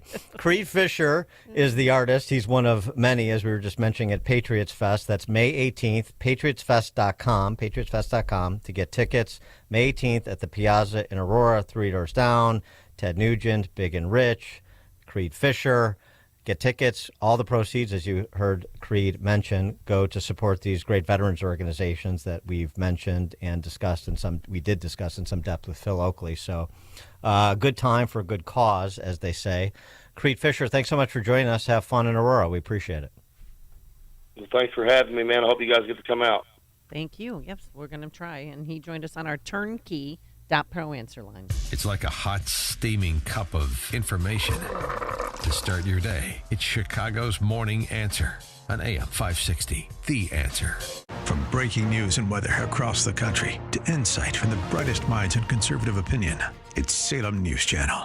Home to the biggest shows on TV, like Sebastian Gorka, weekdays at 3 p.m. Eastern, followed by Stacey Washington at 5. Join SNC, where facts are sacred, critical thinking is celebrated, and the pursuit of truth is unwavering. Watch Salem News Channel free now on Zumo Play. Learn more at snc.tv/Zumo. All right, it's coming, our annual golf outing. I can't wait. And it is going to be Wednesday, June 19th at the McRae Memorial Golf Club in beautiful Barrington. We have foursomes. We have twosomes available. And when you join us, you'll have a full day of golf, which includes delicious meals. We'll have prizes for the winning foursome, longest drive closest to the pin, as well as the silent auction. And we've partnered up once again with Tunnel to Towers Foundation. Speaking of homeless veterans, the proceeds will help them, as well as our first responders and military heroes. Our golf outing is sponsored by Signature Bank, don't you know? And if you own a business or run the marketing for a business and you purchase a foursome, we will give you an AM 560 marketing package, which includes 25 one-minute commercials and a free digital marketing analysis. So we'll be golfing in the afternoon. Sean will be trying to play golf in the morning. So grab your foursomes or twosomes and join us on Wednesday, June 19th at the McRae Memorial Golf Club in Barrington. Go to 560theanswer.com/golf. That's 560theanswer.com/golf. Sponsored also in part by Control Point Engineering, Waukegan Roofing, Crosscom Public Adjusters. Support our police and hire the police to personally protect you. You've watched the news. Rising crime has been affecting our everyday lives in Illinois more and more these days. Blue Star Security can protect you, your business, or your place of worship. Blue Star Security is the only security company in Chicago with over 900 off-duty police officers, all W-2 employees. I'm Anthony Barchetto, president of Blue Star Security and a 20-year law enforcement veteran. The Blue Star team is made up of over 900 state-certified active and retired law enforcement professionals. We serve businesses and private organizations with supply chain and special event security and also protect our loved ones at places of worship and schools all across the Chicagoland area. Blue Star Security's technology allows mobilization of off-duty officers quickly and efficiently. Our primary mission is to provide unparalleled protective services for each assignment with integrity while maintaining our commitment to community service in the Chicagoland area. Visit online to schedule a free security consultation at bluestarsecurityllc.com. That's bluestarsecurityllc.com. All right, I just did it. Took my balance of nature. Why? Well, I'm definitely not getting enough fruits and veggies on my own. Didn't eat any yesterday. And there's 31 whole fruits and vegetables. They take the fruits and veggies, and they're turned into a powder system after an advanced vacuum cold process, which stabilizes the maximum nutrient content. So feel better, get the nutrition your body needs, and feel good that you're doing something for yourself. 800-246-8751, 800-246-8751 is the number to call, or simply go online to balanceofnature.com. Discount code Chicago. Are you a driver of a Ford Power Stroke diesel engine? Tired of taking your Ford Power Stroke diesel in to be misdiagnosed or paying for repairs that don't fix the problem? Well, bring your vehicle to the diesel headquarters, Remke's Garage. The shop is equipped with state-of-the-art diagnostic equipment and highly trained technicians. Take it to the experts. Take it to Remke's Garage. Remke's Garage specializes in Ford Power Stroke, Chevy Duramax, Dodge Cummins, Mercedes Sprinter, and Isuzu diesel engines and transmission repairs. At Remke's, they'll make your vehicle repairs convenient by offering a free commercial loaner vehicle. Remke's Garage, where you won't spend $1,000 to fix a $100 problem. Call for details and to schedule an appointment at 800-5-REMKES or visit remkesgarage.com. Remke's Garage, your diesel headquarters.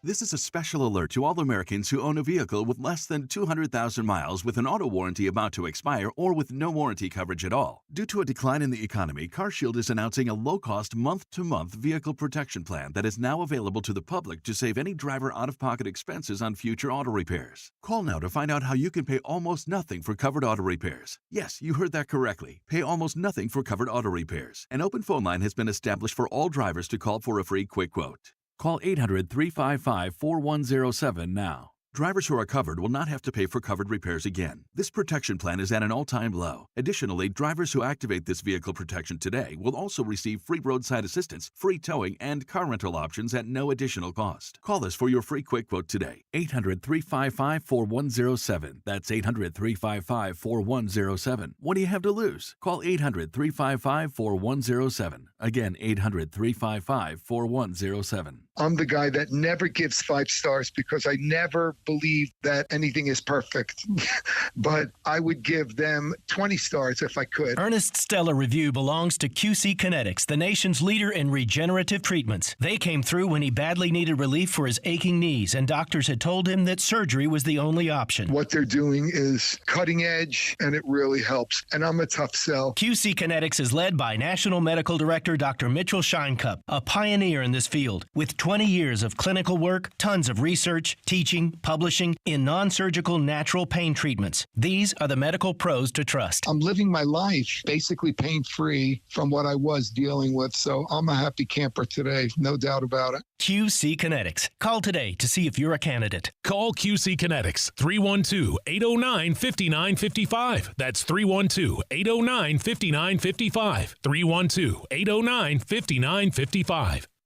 A storm is on the horizon, and you need to keep the lights on no matter what. Your business relies on the power being on 24/7. It's the lifeblood of your data and computer systems. Weather-related outages from the power company are not acceptable. Your need for a source of power that's reliable 24/7, along with round-the-clock service that can dispatch technicians to your site immediately, is mission critical. Your business needs Charles Equipment Energy Systems on speed dial. These are the big boys, not residential or solar, but reliable industrial generators for emergency backup or events. When you need more than a 100-foot extension cord plugged into a small engine generator, call Charles Equipment Energy Systems. They keep the lights on with rental generators for job sites or power outages. The storm season is here. Plan ahead. Call now to prepare generators for sudden damage and potential power outages. Call 630-834-6000. That's 630-834-6000 or charlesequipment.com. charlesequipment.com. Rick Borick, host of Unleash Your Wealth. When the stock market struggles, when inflation is high, you need to start looking through the inventory of all your accounts and say, is every one of these investments working as hard as it could be? Because every month during high inflation that you waste, you're losing 8 or 9% a year. Unleash Your Wealth, Saturday at 7 a.m. and our new time at 2 p.m. here on AM 560, The Answer. It's your life, your legacy. Shouldn't it be your choice? For nearly 2 centuries, Catholic Cemetery Chicago has been a haven for families, offering sacred spaces to honor these legacies. Take an active role by pre-planning your final arrangements. Alleviate your loved ones a future financial burden. Lock in today's prices and take advantage of no interest payments and no hidden fees. Visit CatholicCemeteriesChicago.org or call 708-236-5490 to schedule a free consultation today. AM 560, The Answer. All right. Coming up on Chicago's Morning Answer, what will we be doing, Dan? At 8:38, remember that wheel of privilege, that social justice instructional at Loyola Academy in Wilmette? Yeah, I have it hanging up in my locker here at work. Well, make room for another one because I got Wheel of Privilege 2.0. They're just incorrigible, and I guess not enough of the parents, faculty care about the instruction at Loyola Academy. I don't know what to believe. 312-642-5600, turnkey.pro answer line if you want to weigh in. We'll have the details at 8:38. And what Kathy Hochul really thinks of black kids in the Bronx. But now let's head into the newsroom. Here's Mike Scott. 62 degrees. Skies are cloudy. Storms have been rolling through the state of Illinois, the heaviest right now through western Kankakee County, also through southeast Champaign and eastern Douglas counties. There, I-57 has been marked with some heavy and high winds up to 60 miles an hour. As you roll in that area, I-74 seeing the heavy winds in central Illinois as well. But again, for us, looks like right now just clouds and rain. We'll keep our eyes on it for you this morning.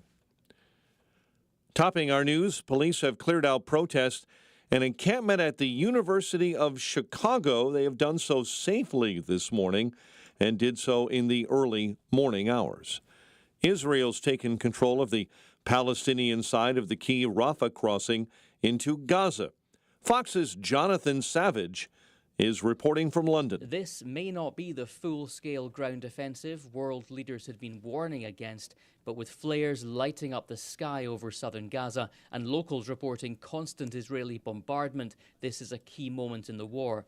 The Israeli military says it killed 20 of what it calls Hamas terrorists and uncovered 3 tunnel shafts around the Rafah crossing. Tanks bearing Israeli flags now patrol the checkpoint. It means Israel now controls the southern route into Gaza, an entry point for much-needed humanitarian aid. Aid agencies fear it could affect their work. Jonathan Savage, Fox News. At least one person is dead after tornadoes tore through the central part of the country, leaving widespread damage, including the small town of Barnsdall, Oklahoma. This man was driving through. We saw some wrecked cars and then saw this house completely off of its foundation, just obliterated over here. So we thought we would stop and see if anybody was here or needed help. The storms also brought heavy rain and flooding to parts of that state.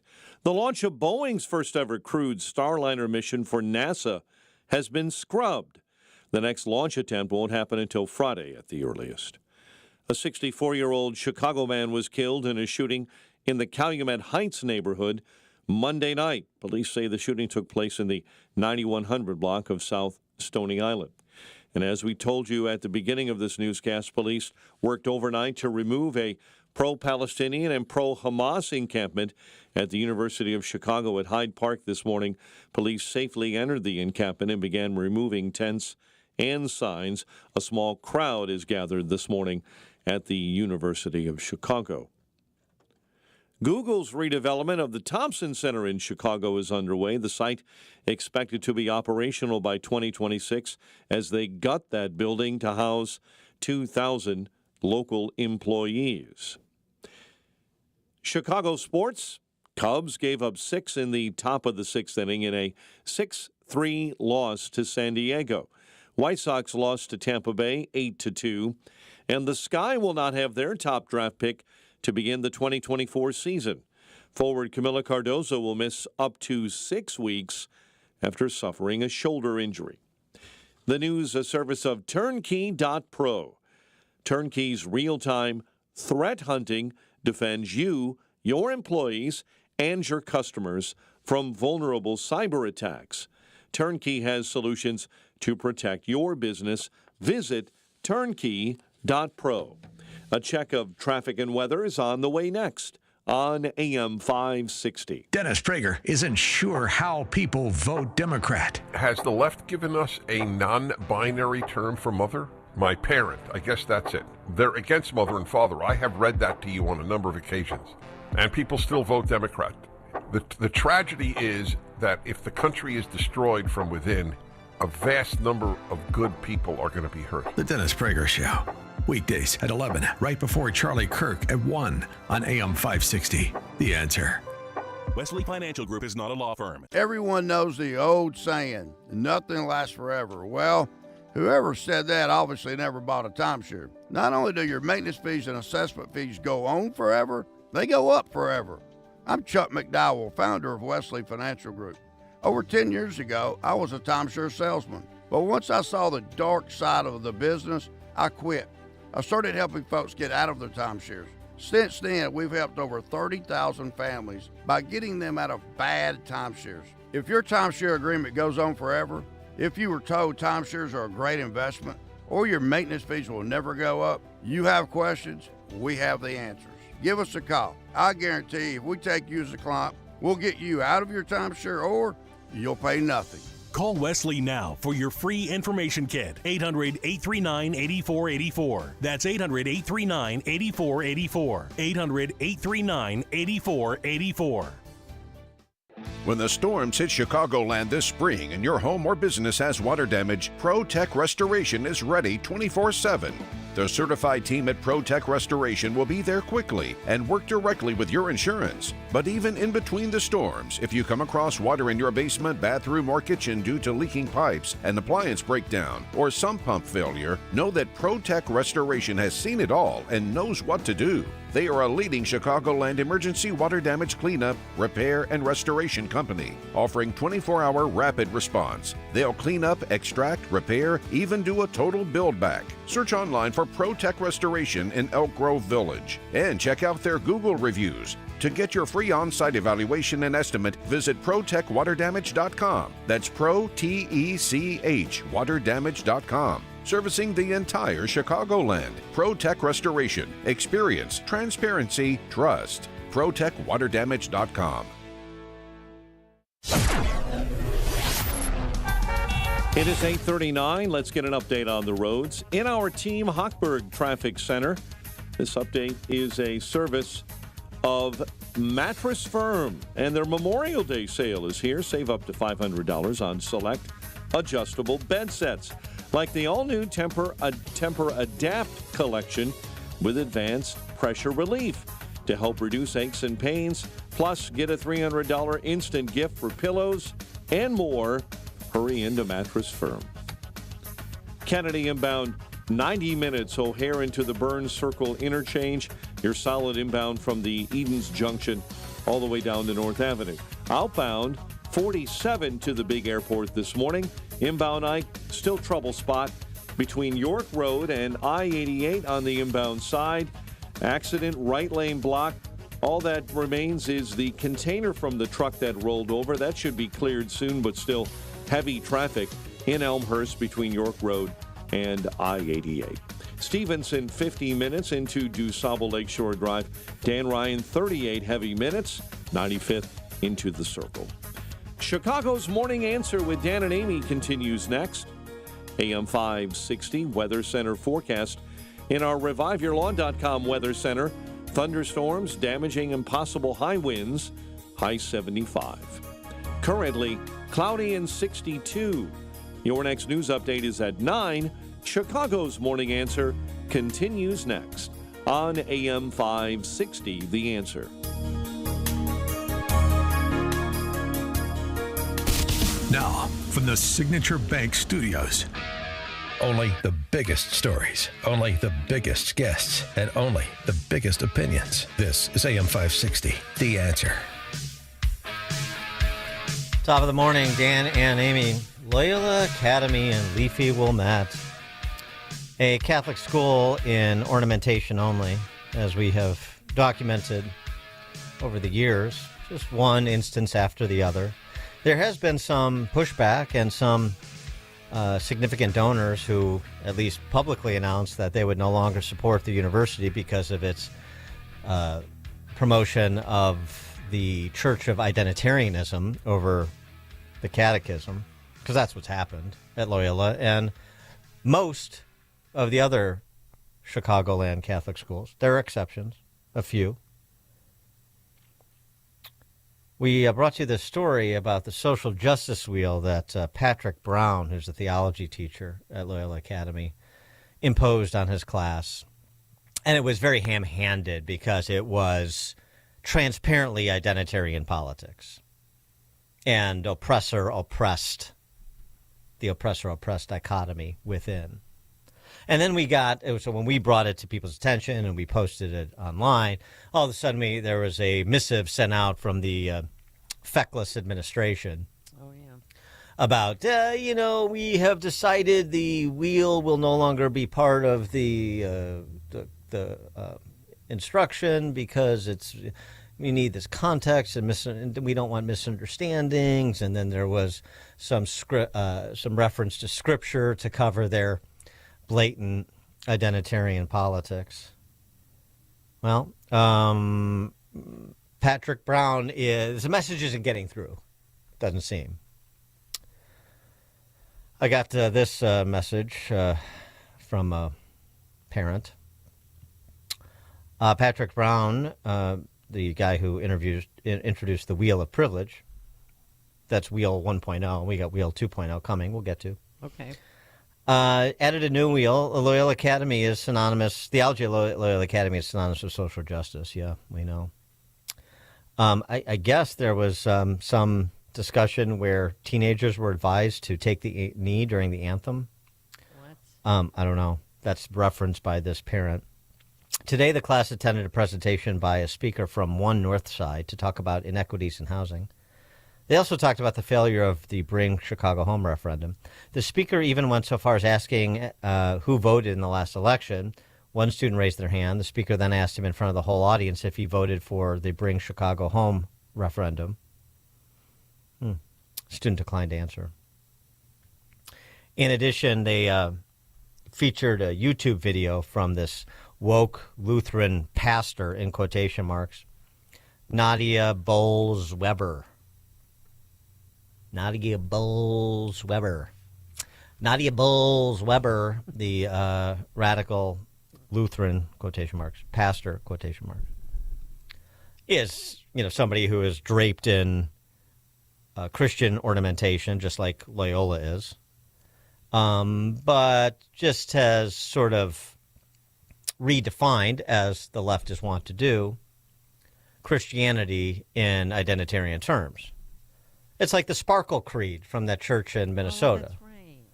Well, Nicole, what's her name? Bowles-Weber. Pastor Bowles-Weber. She has redefined the Beatitudes. You want to hear some of the new Beatitudes? Yes. Can I write them down? Hold on. Okay. Yeah, these are the Beatitudes that you learn as a student at Loyola Academy going to, a Catholic school. Sure, right. Sure it is.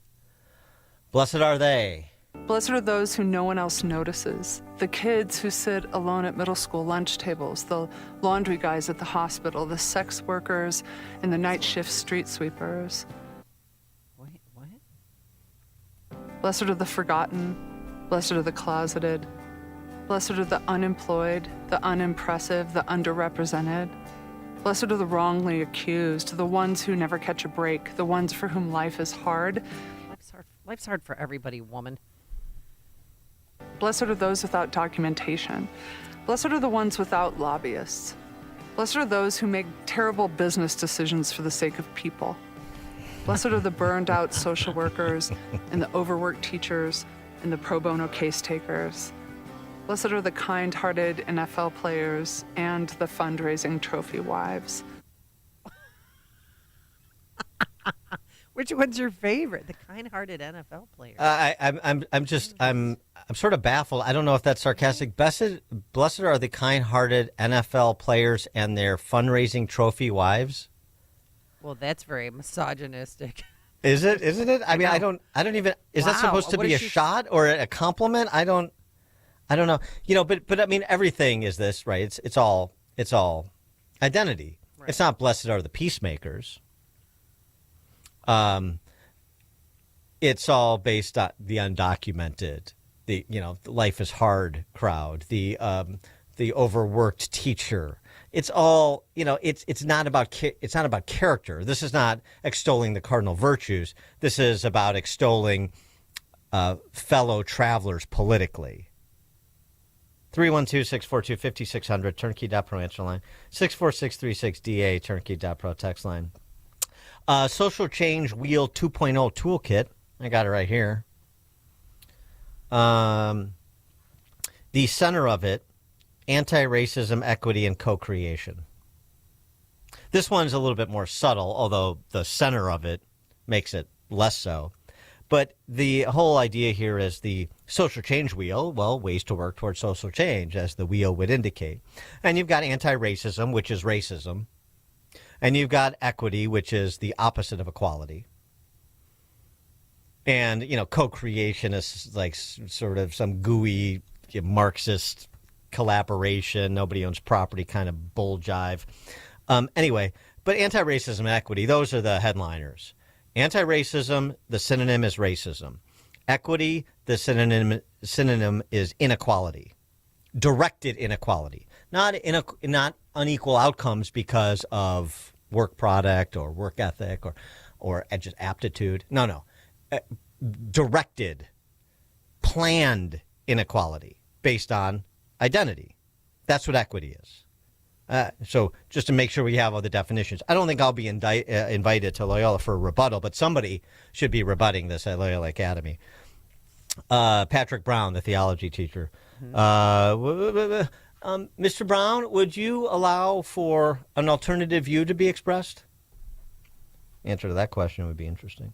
And so you radiate out from anti-racism and equity, and it's things like socially responsible daily behavior, ways to work towards social change. And so, well, Dan, what's wrong with socially responsible daily behavior? You know, it sounds like, you know, you're being a little intolerant. It's just like people being nice to one another. Is that what it is? Well, the definitions, examples, and ideas drill down that comes with the Social Justice Wheel 2.0. Socially responsible daily behavior, acting on one's values and civic commitments in one's personal and professional life. Okay. Mm-hmm. For example, I'm so glad you asked. Noticing and naming problematic language. There you go. Pronoun police. I mean, this is, again, it's not as on the nose as social privilege wheel 1.0, but it's the same deal, just all dressed up. And all you need to know is it's all centered around the language that you've heard before and these euphemisms that are used to sound innocuous but are actually quite pernicious. Community organizing, advanced advocacy, and raising awareness, and so on and so forth. Sure, right. Would community organizing include, say, I don't know, a Trump rally? Would that qualify, Mr. Brown, do you think? They'd have a heart attack. 312-642-5600, turnkey.pro answer line. You can also reach us on our text line, 64636. Type in DA, then a quick comment. I mean, you know, I said this at this confab that Cass and I did down in Naples to all these members and others in Southwest Florida at this Royal Point Siena Golf Club. So many Chicago. I mean, there was like 250 Chicagoans down at this little interview I did of Cass and conversation we had. And it's like, especially for people of a certain, you know, capacity financially and sort of impact community-wise. Why?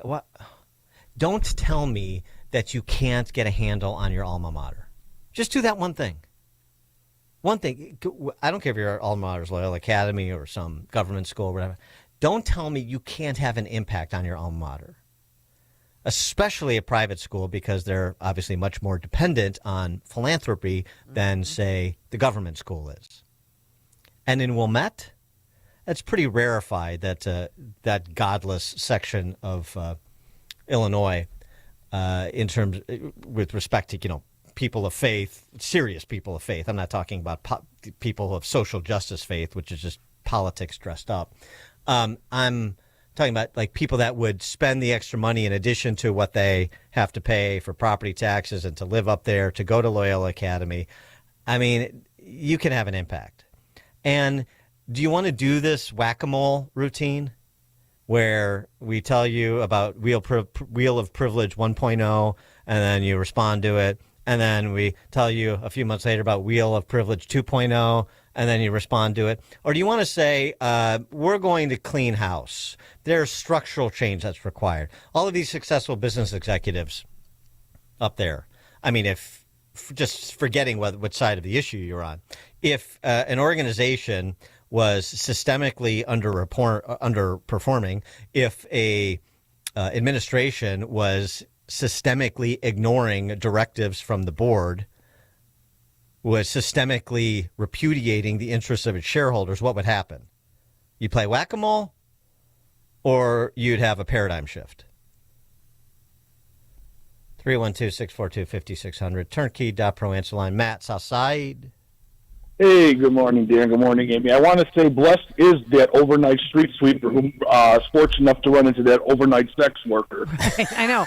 It's like she made an equivalation between sex workers and street sweepers. Are the street sweepers sweeping these sex workers off the streets? Oh, my gosh. Blessed are the sex workers.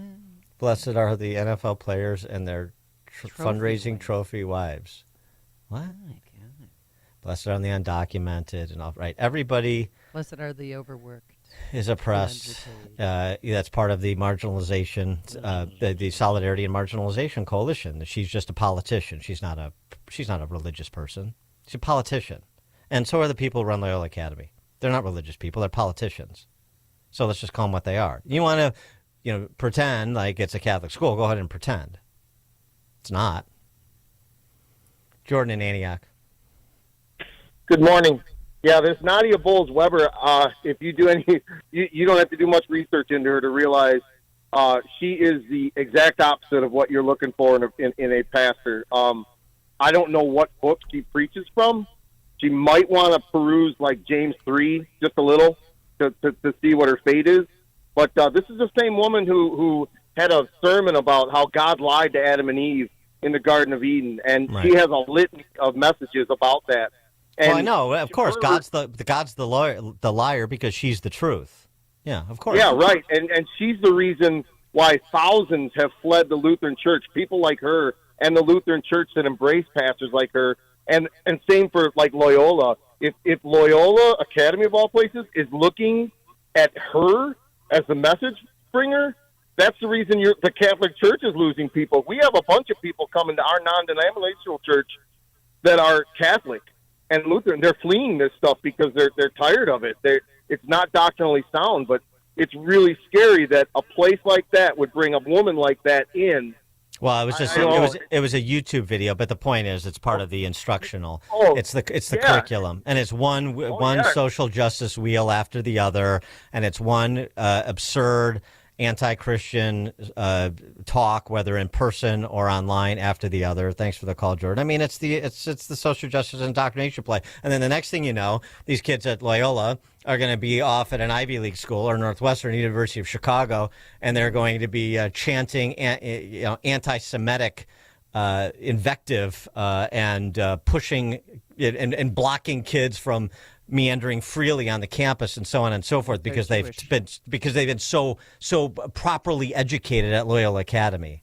I mean, it's just it's a disgrace. And people still pay to have their kids go to school there. I know because of it's my alma mater, because of status, because of the football program, whatever. But I mean, you can pay to go ahead. I'm not saying shut it down, but I'm saying the alumni and the parents, get a hold of the school. Get a hold of it. And fight it out if you have to with these Catholic insurrectionists, because they really are overthrowing the church. Or they're overthrowing the church's presence there when you repudiate the catechism in favor of identitarian politics. How much more blatant does it need to be? Linda and Glen Ellen. Yeah, hey, Dan and Amy. I just want to clarify that the Lutheran church that I go to is considered Lutheran Church Missouri Synod. Mm-hmm. So there's the ELCA Synod, there's Wisconsin Lutheran. They won't fly the gay flag either. So I just want to make sure that your listeners know that not all Lutheran churches fly gay flag or subscribe to the DEI social justice. So I just wanted to make sure that your listeners know that there are good Lutheran churches out there and great Lutheran schools that will not teach this stuff. No, I know. Thanks for the call. Just like the Catholic Church, but they're fewer and further between these days. Brian on the north side. Good morning, Dan and Amy. I just wonder what Sister Jean thinks about all this wokeness. I don't even know if we're going to find out, but I would be surprised if she is in favor of this, because she laid the law down on the students when COVID was here. So that's what I want to know. I'll hang up and listen. Thanks, guys. Thanks for the call. Well, that's Loyola University. Yeah. But yeah, I mean, look, it would be nice to have, I mean, it's like, it'd be nice to have a Catholic leadership anywhere weigh in on this. It'd be nice to have a bishop weigh in. It'd be nice to have a cardinal weigh in. It'd be nice to have Catholic leaders in education weigh in. It'd be nice to have parents weigh in, alumni weigh in. Yeah, it'd be nice to meet this with something other than silence.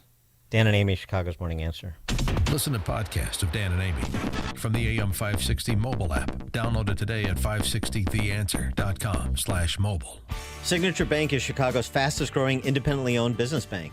It's a bank where relationships still matter.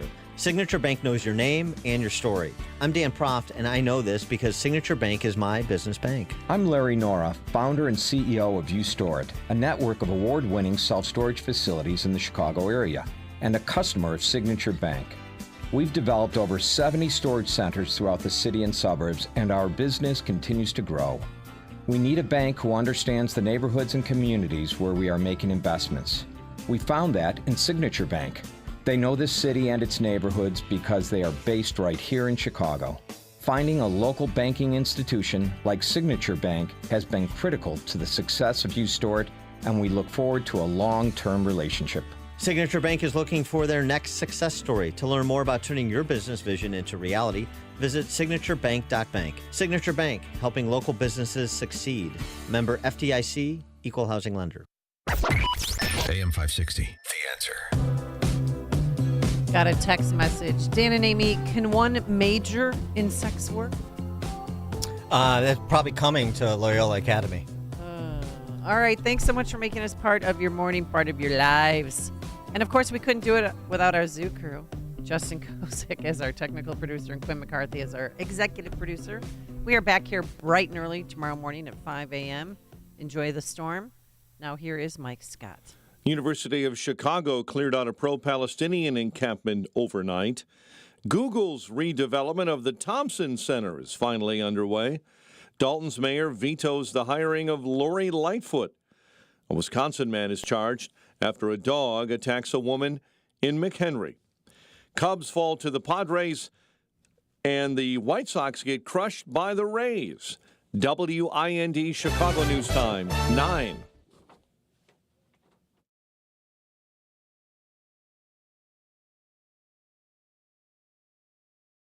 The good news is they have nothing. The former president, before going into the New York courtroom,